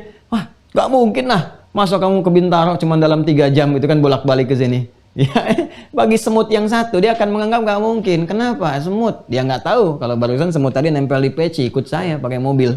Bolak-balik. Itu sesuatu yang sederhana, itulah hikmah. Itulah hikmah gitu ya. Jadi kalau kita itu imannya kuat, tinggi, Allah bimbing lewat hikmah, jadi mengerti, paham. Nah, sekarang kita melihat ada Apollo, ada macam-macam, ada ya macam-macam. Bahkan sekarang udah ada liburan ke ruang angkasa. Dulu orang nggak kebayang situ. Ya. Dah, kembali ke sini supaya tidak terlalu melebar. Minal Masjidil Haram, satu, ilal Masjidil Aqsa. Lihat urutannya. Pertama disebutkan Masjidil Haram dan Masjidil Aqsa. Ya. Namun menariknya, ketika peristiwa Isra Mi'raj ini, masih ingat nggak yang saya sampaikan dulu waktu sejarah awal dimulai perintah salat, ya kan? Ini kan usia Nabi 52 tahun. Dan fase Mekah sejak Nabi diangkat, dilantik menjadi Nabi dan Rasul, ya kan? Di usia 40 tahun itu sudah berjalan fase Mekah Makkiyah itu 12 tahun. Sedangkan kita ketahui fase di Mekah itu berlangsung selama 13 tahun. Ya kan? Nah, selama 13 tahun. Masih ingat nggak? 3 tahun itu pemantapan Nabi, ya, pemberian pengetahuan kepada Nabi secara sempurna sebelum disampaikan risalahnya. 10 tahunnya dakwah terbuka dengan turunnya surah Al-Mudaththir itu, ya kan? Nah, artinya apa? Ini perintah Isra dan Mi'raj dilangsungkan dan membawa oleh perintah salat, ya kan? Selama 5 waktu itu. Perintahnya berlangsung setahun sebelum hijrah. Hijrahnya kan ke Yathrib, yang kelak jadi Madinah Al-Munawwarah itu. Setahun sebelum hijrah. Setahun itu berapa bulan? 12 bulan. Ya kan? Awas, hati-hati. Setahun itu berapa bulan? 12 bulan. Nah, sedangkan di sini ada keterangan. Turunnya ayat ini memberikan kesan bahwa sebelum menghadap ke Masjidil Haram, ya kan? Nabi SAW kan berdoa kepada Allah supaya dialihkan ke Masjidil Haram. Sebelum ini kemana kiblatnya? Ya, karena kan perintahnya turun tuh setahun, ya, sebelum hijrah 12 bulan. Sementara ini memohon 16 sampai 17 bulan. Berarti kan saat awal hijrah ke Yathrib pun yang kelak menjadi Al-Madinah Al-Munawwarah, kalau 12 kita tambahkan sehingga sampai 16 ke 17, berarti 4 sampai 5 bulan keberadaan di awal-awal di Madinah ini. Kiblatnya kemana? Nah, ini dia. Ya, baik dalam sejarah, ya kan, dalam dalil-dalil, dalam hadis-hadis Nabi Muhammad SAW yang diajarkan kepada kita ditunjukkan, maka jawaban dari sini semua kita bisa lancak lewat apa? Nah, ini sejarah yang mengacu kepada keterangan ini. Pelan-pelan tuh, pelan-pelan ya. Ini dalam sekali kajian-kajian hikmahnya. Yuk kita lihat, kita lacak dalam sejarah. Tempatnya, waktunya, keterangan-keterangan terkait di Al-Quran, hadis-hadis Nabi Muhammad SAW, ya, ketika awal mula perintah sholat itu diperintahkan kepada Rasulullah SAW, pulang dari peristiwa Isra ini, hadis-hadis memberikan gambaran bahwa arah kiblat mengarah untuk ibadah, untuk sholat dan sebagainya, pertama kali dilakukan ke sini, ke Masjid Al-Aqsa. Pertanyaan, harus selesai nih pertanyaannya.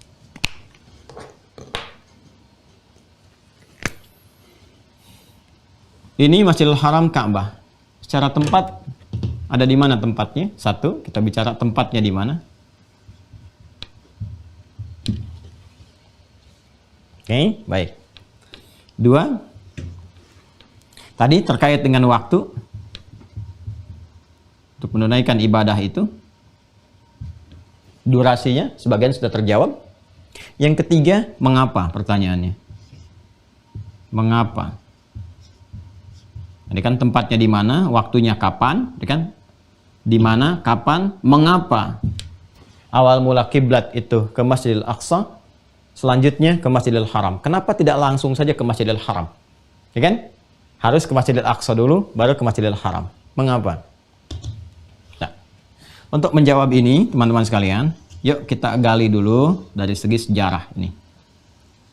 Dan sejarah ini nggak akan lepas dari keterangan-keterangan dari Al-Quran dan hadis. Baik, Masjidil Haram, Masjidil Aqsa sudah ditemukan dalilnya di Al-Quran, disebutkan. Quran surah 17 ayat yang pertama. Ini Masjidil Haram ditemukan, Masjidil Aqsa ditemukan. Subhanalladzi asra bi'abdihi lailam minal Masjidil Haram ilal Masjidil Aqsa. Clear penunjukan tempatnya ada. Ya kan? Ini Aqsa disebutkan oleh para ulama. Kenapa disebut dengan Aqsa? Menunjuk makna jarak dari Masjidil Haram. Yang jaraknya cukup jauh untuk ditempuh. Kan? Saya ulang. Yang jaraknya cukup jauh untuk ditempuh. Normalnya ukuran jarak dalam pandangan manusia. Ya, sehingga sesuatu yang jauh, terjauh disebut dengan Aqsa namanya. Ya, Aqsa, ujung sesuatu, jauhnya dari sesuatu. Ya, sesuatu yang terdalam. Makanya orang sudah populer, sudah viral sekali di kalangan masyarakat Arab pada masa itu. Masjidil Aqsa sudah pada tahu, ya, dan tahu jaraknya jauh dari Masjidil Haram. Karena itu mereka menempuh perjalanan bisa berbulan-bulan. Ya, kan dulu pakai unta, ya, yang pakai kuda dan macam-macam. Mau kemana? Ke masjid yang jauh dari sini. Ya, tempatnya di Palestina. Itu kan jauh dari sini, jauh. Itu bahasa Arabnya Aqsa. Ya, karena itu di lisan orang-orang mereka mengatakan bahwa masjid yang dimaksudkan yang ada di tempat yang suci, yang baik, itu kan di wilayah Palestina sekarang itu, ya mereka namakan dengan Al-Masjid Al-Aqsa untuk menunjuk keadaan jauhnya dari Masjid Al-Haram secara jarak. Jelas ya? Baik. Pelan-pelan. Sudah. Yuk, sekarang kita selesaikan dulu ya. Jadi ini sudah kita temukan. Ini yang ada di Palestina, alladzi barakna haulahu wilayah Syam, sekarang ada di Palestina. Ini tempatnya di mana? Palestina. Yang ini kita ketahui adanya di Mekah. Ya. Mekah itu dalam bahasa Arab itu huruf mim. Ya, ada lisan orang Arab kadang disebut dengan ba. Ya, jadi ada suku-suku di Arab itu menyebut mim dengan ba. Ya, jadi kalau dia pakai mim, ini pakai ba. Itu biasa. Kalau kita masuk ke gramatikal bahasa Arab kita temukan. Ada yang sin menyebut dengan sod, ada yang menyebut sin sod dengan zai, ada. Itu biasa. Dan kalau mau ngaji bahasa Arab, pindah grammarnya, cara berpikirnya dengan menggunakan bahasa Arab. Jangan memahami bahasa Arab dengan bahasa Indonesia. Jelas ya? Sama kalau mau ngaji fikih tentang Islam, masuk dulu ke dalam Islam. Lihat. Ya, jangan dibawa kepada pola pikir kita. Ya, ingat, itu cara-cara berpikir yang normal, yang jelas.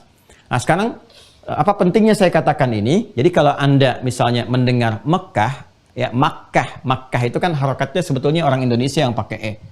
Ya, kalau dalam diksi aslinya bahasa Arab kan begini, mimnya pakai ini fathah, Makkah, ya,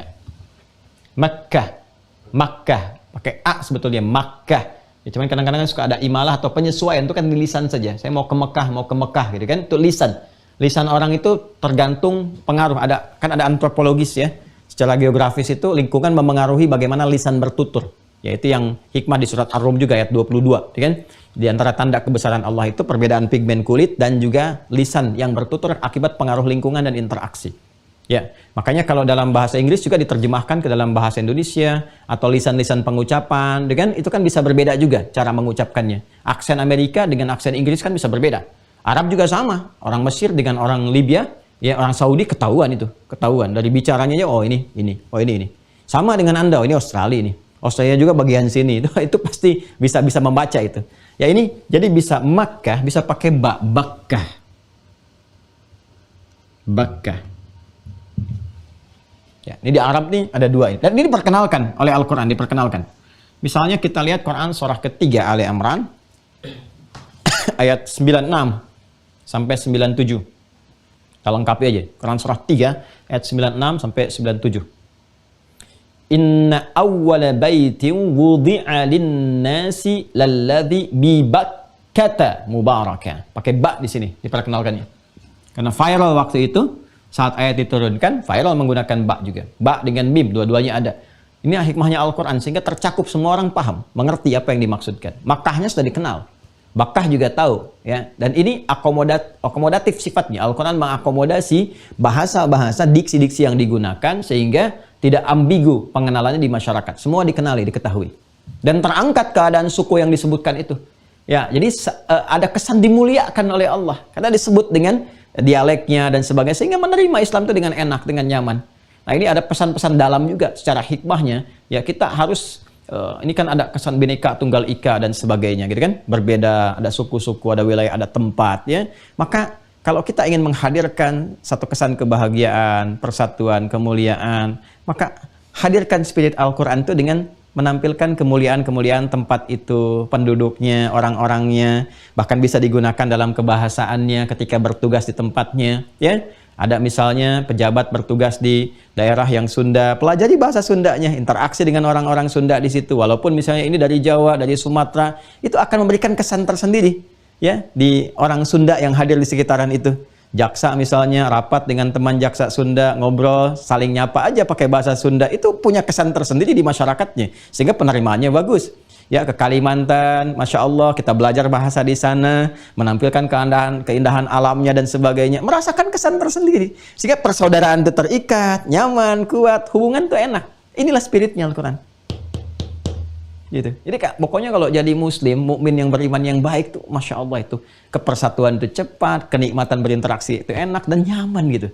Nyaman, dan kita bisa menghindari hal-hal yang hal tidak penting dalam kehidupan yang kadang menghadirkan satu-satu hal yang tidak bermakna, ya. Ini indah sekali. Bakkah, disebutkan Bakkah. Alladzi bi Bakkah mubarakah. Nah, ini yang pertama disebutkan oleh Al-Qur'an. Sungguh kata Allah, aku tegaskan inna awwala baiti wudi'a lin-nas. Ya, tempat pertama. Ya, rumah pertama, tempat pertama yang dibangunkan untuk manusia dalam rangka kiblat itu. Ini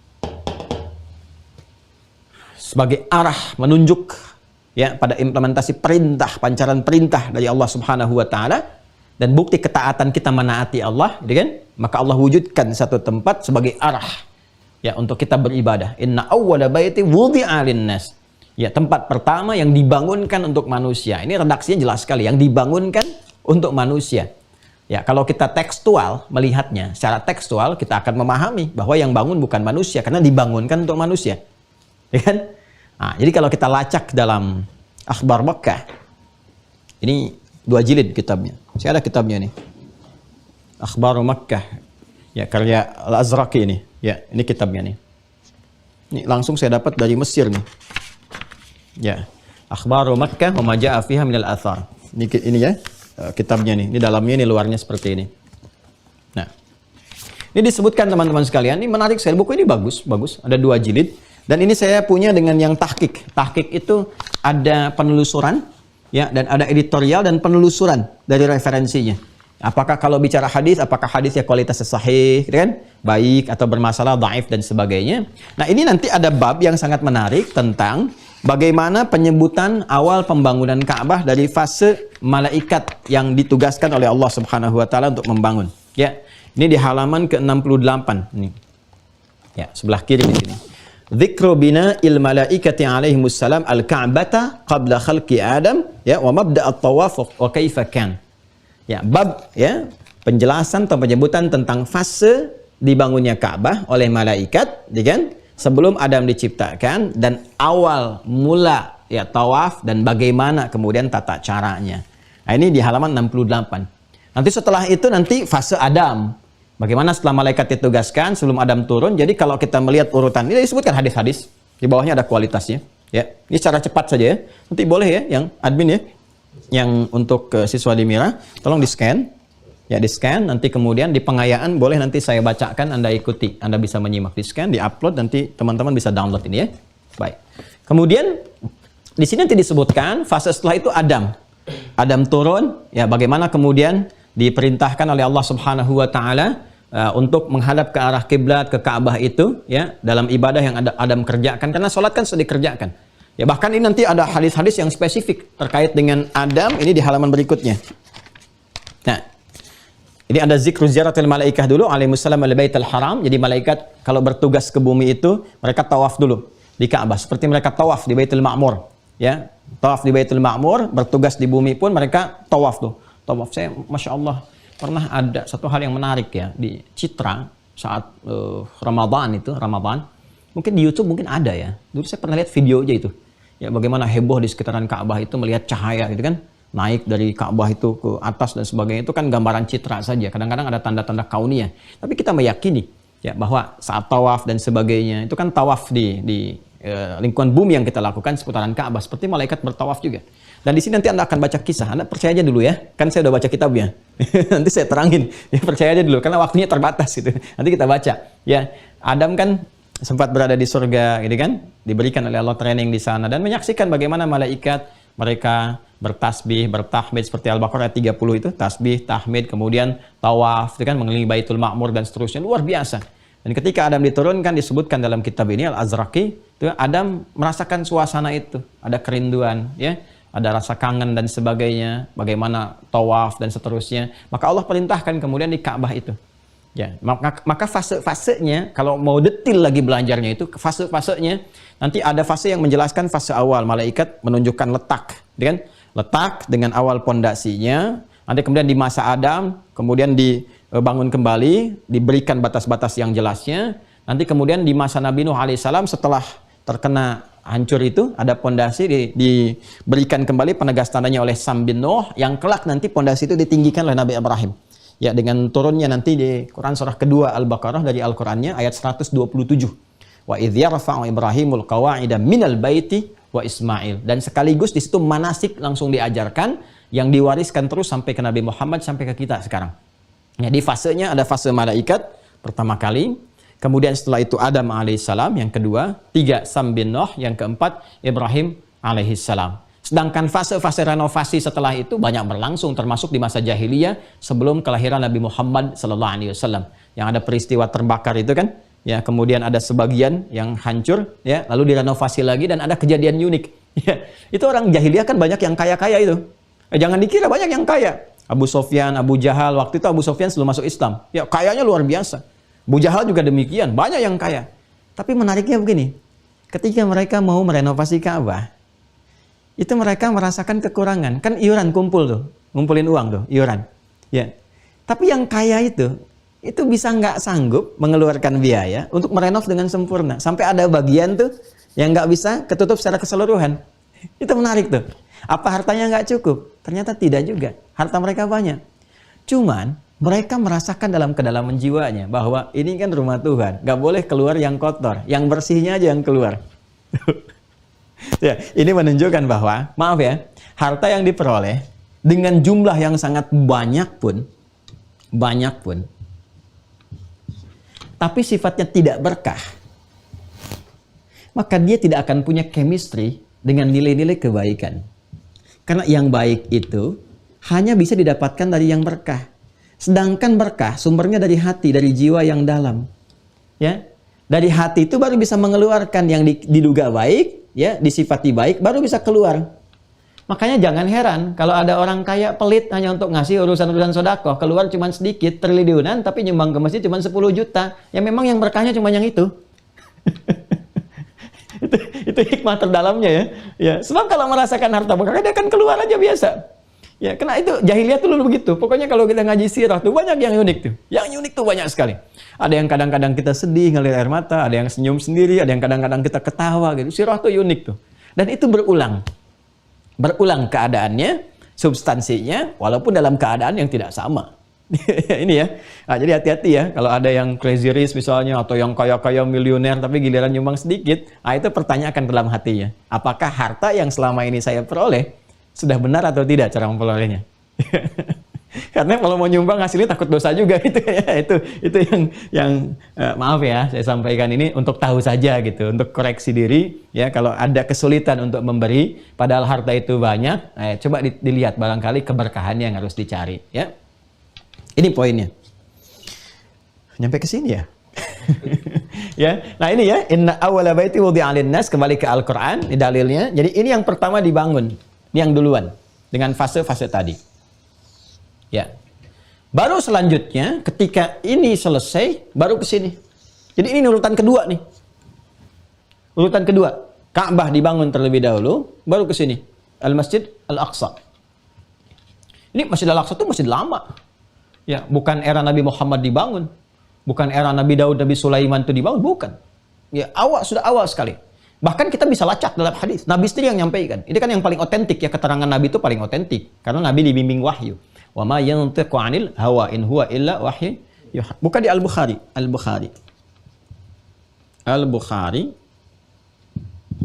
Ini unik juga nih nomor hadisnya nih. Nomor hadisnya 3366. Kayaknya gampang ngapalin hadis itu. Ya insya Allah ya nggak susah. Kalau Quran itu mudah, hadis juga lebih gampang. Kalau Quran itu mudah, akan diberikan kemudahan juga ke hadis tuh. Ya. dan ada citra tersendiri untuk memudahkan. Dan semua orang punya caranya sendiri, tapi rahmat Allah menjadikan nanti dibimbing untuk memudahkan. Ini kitab yang ke-60, topik yang ke-60. Dzikru Ahaditsil Anbiya. Topik yang ke-60. Dah. Jadi kalau nyari topiknya, insya Allah sih nggak beda nomor hadisnya ya. Topiknya juga nggak akan mungkin beda ya. Kecuali kurang selembar ini kitab saya Al-Bukhari-nya. Ini topik yang ke-60. Dzikru Ahaditsil Anbiya. Bab tentang pembahasan kisah para nabi. Gitu ya. Kemudian nomor hadis 3366. Rawinya, periwayatnya sahabat Abu Dzar Al-Ghifari. Abu Dzar Al-Ghifari. Al-Ghifari. Nama aslinya Jundub bin Junadah. Jundub bin Junadah. Jundub bin Junadah. Jadi kalau Anda membaca hadis ada Jundub bin Junadah, yaitu Abu Dzar Al-Ghifari. Ya, kalau Anda baca hadis Abu Dzar Al-Ghifari, yaitu Jundub bin Junadah. Ya, seperti hadis yang tentang ini, tentang doa bangun tidur. Alhamdulillahilladzi ahyana ba'dama amatana wa ilaihin nusyur, itu hadisnya riwayat Mu'adz bin Jabal dan Jundub bin Junadah. Hadis ini kalau di Al-Arba'in itu ittaqillaha haitsu ma kunta, ya, wa atbi'is sayyi'atal hasanata tamhuha. Nah, itu riwayatnya dua orang, ya, Mu'adz bin Jabal dan Jundub bin Junadah. Nah, ini nama aslinya. Kunyahnya Abu Dzar, asalnya dari Ghifar, makanya dikenal dengan Al-Ghifari, ya, Al-Ghifari. Jundub ini termasuk pimpinan begal di masanya jahiliyah, pimpinan begal. Ya, jadi begal sudah ada zaman jahiliyah, ya. Bahkan sekampung itu rata-rata profesinya begal semua. Itu kota Ghifar, kota Ghifar. Dan ini taubat, masya Allah. Dengan info ada nabi, ada bisikan dalam jiwa, apa selamanya akan begini. Terus dengar-dengar ada info yang viral sampai ke Ghifar. Ada seorang nabi bawa ajaran begini-begini, kan direspon cepat. Respon cepat. Makanya ini di Quran surah 29 Al-Ankabut di ayat terakhir itu jelas, walladzina jahadu fina lanahdiyannahum subulana. Orang-orang yang serius menjemput hidayah. Hidayah itu kadang datang lewat percikan hati, ya, sekelibat gitu. Apa sih harus begini gitu kan? Kenapa nggak jadi baik? Nah, itu hidayah Allah. Hidayah langsung disampaikan. Tek. Ya, kadang-kadang mendengar azan, hidayah Allah. Kadang-kadang melihat, kadang-kadang lewat ceramah, apalagi penceramahnya hidayat juga, ada hidayat misalnya dan sebagainya. Itu mahal, itu sifatnya mahal. Nah, ini ada getaran pada jiwa, langsung jemput. Kalau kita jemput, jalan diberikan. Singkatnya masuk Islam, diberikan wasiat oleh Nabi untuk pulang dulu ke Ghifar, ya, sebagai persiapan nanti di Madinah berjumpa. Ini ketika pulang berdakwah di Ghifar, singkatnya pada taubat itu sekampung Ghifar, ya, dan masuk Islam dan menghebohkan Madinah di masa-masa setelah itu. Secara singkat, maka beliau pun mempopulerkan nama kunyahnya Abu Dzar, dan Ghifarnya disebutkan Al-Ghifari untuk memberikan kesan bahwa dulu saya berada di tempat yang seperti ini, tapi Islam memberikan cahaya sampai ke tempat kami jadi lebih mulia. Ya, makanya kalau ada yang masih membegal sekarang, itu ketinggalan jauh. Ya, segera bertaubat, karena yang dulu pun ya sudah banyak yang berubah, hasuna islamuhum, dan jadi termasuk periwayat hadis, masya Allah. Nah, hadis yang akan kita bahas juga dari beliau nih, riwayatnya. Ya, maka dari itu, pokoknya kalau ngaji sirah itu, semua memberikan rahmat, kasih sayang. Tidak ada satu pun yang tidak punya hak untuk menjadi saleh. Ya, makanya saya tuh ingin sekali ya merumuskan fikih-fikih misalnya untuk golongan ini, golongan itu, profesi ini, profesi itu. Bahkan kita pun nggak boleh melihat orang-orang yang berbuat tindakan kriminal dan sebagainya misalnya kan, ya, dengan tatapan-tatapan bengis, tatapan-tatapan putus asa, tatapan-tatapan hukuman, tidak. Kita masih diperkenankan untuk melihat tatapan dengan tatapan rahmat, peluang taubat, peluang berubah jadi lebih baik dan sebagainya. Itu babnya yang lain. Ya, kita buktikan saja dulu ya, cari saya Al-Bukhari-nya supaya kita langsung baca. Ini nanti Nabi akan sebutkan status yang dibangun pertama kali yang mana dan jarak dibangunnya seperti apa. Al-Bukhari. Saya kira masih di sini kitabnya. Oh, ini dia. Bismillah. Alhamdulillah. Ini tadi saya sebutkan topik ke-60. Kita lihat 3366. Nah, ini dia topik ke-60 nih. 60, 3412, kanan atas kalau nggak salah nih. 3381, 3366. Nah, ini dia, betul ya. Nih, 3366. Nanti di-scan ya, tolong ya, admin ya. Ya. Nanti teman-teman ini di-scan, yang sudah masuk di akun, sudah mengaktifkan, tinggal nanti diakses saja ya. Nah, teman-teman yang terhubung di YouTube, yang belum bergabung silahkan. Masih terakhir saya lihat ada 300 lagi kuotanya. Berarti sudah 9.700 yang terdaftar. Ini kalau sudah 10.000 saya tutup ya. Supaya bisa maksimalkan dulu. Jadi nanti lebih banyak via Zoom belajarnya. Ya, zonasi ada yang digabungkan, ada yang juga nanti pengayaan. Dan teman-teman yang istifadah nanti akan berpindah ke YouTube Mira. Ya, untuk upload yang sekiranya bisa diupload secara umum. Tapi kalau untuk tinjauan ngaji begini yang harus khusus. Ya, khusus spesifik supaya jelas nanti. Dan ada sesi-sesi offline kita bertemu, mungkin saya undang nanti supaya mengonfirmasi ya, tahu dan mengonfirmasi serta ada nanti terkait dengan profesi yang mungkin bisa disupport dengan kurikulum khusus. Baik, yuk kita baca ya. Bismillahirrahmanirrahim. Kitab Ahaditsul Anbiya. Ya, topiknya tentang pernyataan-pernyataan atau hadis itu jamak dari kata hadis, perkataan-perkataan. Ya, perkataan itu bukan sekedar perkataan, bisa informasi, ya kan? Bisa sabda, ya kan? Para nabi. Baik, bab subtopik nomor hadis 3366. Qala al-Imam al-Bukhari haddatsana Musa bin Ismail haddatsana Abdul Wahid haddatsana al-A'mash haddatsana Ibrahim at-Taimi an abihi qala sami'tu Aba Dzar radhiyallahu taala anhu. Nah, ini ya, saya mendengar Abu Dzar. Jelas ya? Sama persis dengan yang tadi saya sampaikan. Abu Dzar Al-Ghifari radhiyallahu taala anhu, semoga Allah meridai beliau. Qala, beliau menyampaikan, qultu, ya, beliau bertanya. Jadi beliau yang bertanya kepada Rasulullah sallallahu alaihi wasallam, ya Rasulullah, wahai Rasulullah, ayyu masjidin wudi'a fil ardi awwala? Ya, masjid apa yang pertama kali, ya kan, berada di bumi? Ya, berada di bumi.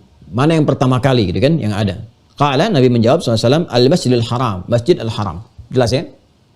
Jelas ya? Jadi mengonfirmasi ini ayat. Perhatikan urutannya. Masih ingat di Quran surah ke-17 tadi ayat pertama? Allah mengurutkan apa tuh? Itu dari segi urutannya itu sudah mujad sendiri. Subhanalladzi asra bi'abdihi lailam minal Masjidil Haram. Ya, lihat urutannya dimulai dari Masjidil Haram. Baik ya, bukan hanya menunjuk pada peristiwa Isra di mana Nabi berangkat, bukan, tapi nanti ada urutan hikmah terdalam juga menunjuk pada awal mula itu didirikan. Jadi ada batas-batas. Saya pernah baca satu buku ya. Nanti coba saya cari dulu ya. Itu ada bukunya bagus itu sampai meriset dengan sangat sempurna ukuran Ka'bah dan area Masjidil Haram dan ukuran Masjidil Aqsa. Jadi kalau diukur itu secara geometris, itu ternyata ukurannya sama awalnya. Ya, jadi dari luas tuh, dari sudut tuh sama semua ukurannya. Jadi kalau diukurkan dengan sempurna, ya awal ya, yang sebelum mengalami renovasi, perluasan dan sebagainya. Jadi batas-batas awalnya itu serupa. Ya, coba nanti saya cari dulu bukunya ya, begitu saya temukan, lihat nanti saya coba mintakan admin untuk di-scan bagian itu saja untuk ditunjukkan kepada Anda. Ini menunjukkan bahwa ada keserasian, keselarasan, dan ini menunjukkan sumber yang satu. Di mana ada teknologi bisa saling menginformasikan, belum ada telepon, belum ada macam-macam, arsitek belum bisa terbang sana sini. Kok bisa gitu ukuran secara geometrisnya itu serupa. Ya, walaupun nanti secara arsitektur itu bisa mengalami perkembangan, ya, tapi batas-batas yang ada itu ukurannya bisa serupa gitu. Jadi besaran-besarannya, panjang dan seterusnya, ukurannya itu simetris sekali, ya. Kemudian qala, disampaikan lagi, qultu, saya bertanya lagi, tsumma ayyun, kemudian setelah Al-Masjidil Haram itu yang mana lagi? Ya. Qala, Nabi menjawab, Al-Masjidil Aqsa, Masjid Al-Aqsa. Jadi yang duluan itu ya ditetapkan oleh Allah Subhanahu wa taala itu Al-Masjidil Haram, ada Ka'bah di dalamnya. Ini mengonfirmasi Quran surah ketiga Ali Imran yang ayat 96 tadi sampai 97 itu, ya. Inna awwala baiti wudi'a lin-nasi lalladzi bi Bakkah mubarakah. Ya kan? Sungguh rumah pertama yang dibangunkan untuk manusia itu yang ada di Mekah, yang penuh berkah itu. Ya apa itu? Yaitu Masjidil Haram yang dalamnya ada Ka'bah itu. Ya, jadi satu area meliputi sendiri itu. Ya, meliput sendiri. Jadi antara Ka'bah yang berada di area Al-Masjid Al-Haram. Baik, setelah itu baru kemudian Al-Masjid Al-Aqsa, masjid yang jaraknya jauh, gitu kan? Jauh dari apa? Dari wilayah Masjid Al-Haram. Jadi kalau saya pernah tunjukkan kepada Anda batas-batas wilayah Jazirah Arab itu, kan kalau ada Jazirah Arab ya, ini kotakin lah segini ya. Ini kan ada Hijaz, nih batas barat nih. Barat, ini timur, ini selatan, ini utara. Ya. Secara singkat, ini Mekah ini ada di sini nih, Mekah. Hijaz wilayahnya. Wilayah Hijaz. Mekah ini ke Madinah, sini Madinah. ke sini ke Taif, ke sini ke Yaman. Nah, ini Hadramaut. Sini. Agak ke atas dikit. Hijaz, wilayah ini, Mekah, Madinah, Taif. Kemudian ke selatannya ketemu Yaman, antara Yaman dengan ke sini, jarak batas antara Yaman dengan ini, sela-selanya, tengah-tengahnya disebut dengan Tihama. Nah, jadi yang populer itu ada 5 wilayah nanti. Ini Hijaz, Tihama, Yaman sebelah sini. Kemudian ke atas dikit ada Najd di sini. Najd. Antara Najd ke sini ke Yaman ada Yamamah namanya. Ya. Ini ada Oman sini. Nyebrang sedikit sini ada Irak. Di sini ada Persia dulu. Ini ada Iran sini. Ya. Kemudian ke bawah sini nanti ada Sudan. Ini kan Laut Merah nih. Ya, ini belajar peta dong ya. Belajar peta supaya kita tahu ya. Kalau udah tahu kan peta buta. Lebih bagus daripada cinta buta yang tidak jelas. Nah, peta buta tuh enak. Wah, tinggal lihat-lihat tahu daerah. Ini ada ke Sudan dan seterusnya. Kemudian ke sini geser. Nah, ini ada Syam. Batas ke wilayah utaranya. Makanya nanti di Ka'bah kan ada sudut Syamal. Syamal itu bagian utara yang ngarah ke Syam. Ya, makanya ada kan rukun Yamani, rukun Syamari, ya. Kemudian Hajar Aswad, ya. Ada Iraqi yang ngalah ke Irak ke sini, ke timur. Nah, ini Syam. Ya. Di Syam itu nanti masuk Palestina, ya. Palestina. Ini Jordan dulu di sini nih. Jordania sekarang ya. Nah, di Palestina ke sini ya, Syria sebelah sini. Itu kan wilayah dulu Romawi yang menguasai ini pada masa-masa jahiliyah. Ini batasnya nih. Nah, ini batas ujung. Batas ujung dari wilayah Jazirah Arab. Ya. Jazirah Arab itu sampai sini dulu. Ya, Arab secara geografis yang awal mula itu jazirahnya sampai sini. Batas-batasnya ini Irak tuh bukan masuk wilayah Arab secara geografis, masuknya Persia. Cuma nanti ketika geografis itu disifati oleh linguistik ya dan wilayah perluasan kekuasaan Islam, itu bisa berubah definisinya. Secara linguistik jangankan misalnya ke Irak, ya. Sekarang Syam, Palestina, Syria masuk pakai bahasa Arab semuanya, ya. Jangankan ke sini, ke barat ke bawah, Mesir di sini ya. Ini ada Sudan. Bahkan masuk Afrika Utara tuh. Di Afrika Utara itu kan Mesir, Libya, Tunisia, Maroko, Aljazair, bahasa Arab semua. Ya, bahkan sekarang kita nyebutnya negara Arab. Ya, jadi negara Arab itu bisa banyak. Cakupannya apa? Kalau geografis awal, ini wilayah-wilayah Jazirah Arab. Ada 5 bagian. Ada Hijaz nanti, ada Tihama, ada Yaman, ada Yamamah, ada Najd di sini gambarannya. Ya, tapi kalau kita bicara sekarang bahkan dalam diplomatik ya, itu setidaknya ada 11 negara. Ya, sedikitnya ada 11 negara yang tercakup di situ. Kalau linguistik lebih banyak lagi. Ya, makanya mau ke Arab kemana belajar? Ke Al-Azhar. Al-Azhar itu kan kalau kita gali secara geografisnya di Mesir. Mesir masuk Afrika Utara. Ya, cuma karena ketika nilai-nilai keislaman meluas dan bahasa yang digunakan bahasa Arab menjadi menyatu. Ya. Dan ini peradaban banyak sekali. Peradaban banyak. Jadi jangan katakan di Arab gak ada peradaban. Bisa lebih awal. Peradabannya lebih banyak. Ya, yang klik adik terakhir ya. Ya, di admin ya. Klik adik terakhir itu yang tentang Arab itu saya coba bahas nih. Silahkan kaji lagi tuh. Ya, saya terangkan di mana kaum Thamud, di mana kaum Ad, di mana peradabannya apa. Kemudian juga di Yaman seperti apa. Ya, macam-macam tuh. Pengaruh Yaman ke Ethiopia. Ya, melahirkan nanti Abraha dan sebagainya. Itu asalnya dari Arab, dari sini wilayahnya. Dan seterusnya. Nah, ini kalau ngaji tentang itu. Ya, kalau kita ngaji tentang Nusantara, Indonesia kan lain lagi. Ya, artinya masing-masing punya kemuliaan, punya kebaikan, dan saling menghormati itu mulia. Ya, bagus. Dan belajar itu meningkatkan wawasan. Selalu ingat ya, selalu ingat. Cerdas itu anugerah, bodoh itu pilihan. Ya, nyampe ke situ ya. Sini ya, balik lagi ya. Nah, ini perhatikan baik-baik. Kenapa disebut Aqsa? Karena posisinya di ujung ini, ujung batas Arab di sini. Ujung batas. Karena interaksi yang ada di wilayah-wilayah Arab pada masa itu dengan batas-batasnya, ya kalau nggak ke Yaman kan, ya ke sini berdagang. Aktivitas ini kan, oh ini metropolitan, Mekah itu metropolitan, semua dikunjungi. Ya, suasana kota. Dan Madinah pun kota nanti, ingat tuh kota, dua-duanya kota. Jadi Nabi itu lahir di kota, hijrah ke kota. Awas ya, karena akan sangat sensitif. Kalau berubah jadi Arab, jadi Badawi, sifatnya beda. Ada Arab itu berbeda, kajian lain. Ya, ini Ya, li'ilafi Quraisy, ilafi rihlatasy syita'i was-shaif. Kebiasaan orang Quraisy yang mereka berniaga, merantau, kan? Musim dingin, musim panas. Kadang ke utara, ke sini, ya. Sampai ke Syam berdagang. Syam tuh ke sini, ke batas-batas dengan Romawi. Sudah ada interaksi dengan Romawi. Ya kan? Kemudian kadang ke sini. Kadang ke Yaman. Makanya orang-orang Yaman tuh pandai dalam berniaga. Dan banyak hadis-hadis sifat-sifat tentang keutamaan, kemuliaan, keramahan orang Yaman tuh ada. Ya. Masya Allah ini. Makanya nanti banyak keluarga-keluarga Nabi SAW itu yang juga nanti yang ke Yaman tuh ya. Ada yang migrasi ke Yaman, ada yang kemudian ke sini nih ke timur, ke arah-arah Kufah dan sebagainya. Ada yang kemudian ke sini juga, ya, ke arah-arah yang ke ke utara gitu ya. Dan Masya Allah dari sebagian banyak ini nanti ada juga yang ke Indonesia dan banyak Masya Allah. Semoga Allah berkahi negeri kita ya. Ini gambarannya, ini ujung nih. Karena ujung di sini, ujung ini disebut Aqsa bahasa Arabnya. Ya, makanya Nabi ketika menyebutkan dan menerangkan kembali, menegaskan ayat Al-Quran, ya menyampaikan, Allah membimbing. Ya, Masjidil Haram ada di sini, itu dekat wilayahnya, dekat dengan rumah Nabi dan sebagainya. Ya, di sini. Nah, karena ini jaraknya ujung ke sini, maka disebut Masjid Al-Aqsa. Ya, ada ulama mengatakan demikian. Li bu'di masafatihi, karena jauh jaraknya, yang ujung dari batas ini ada di sini. Maka dinamakan Al-Masjid Al-Aqsa. Ya. Masjid itu tempat sujud.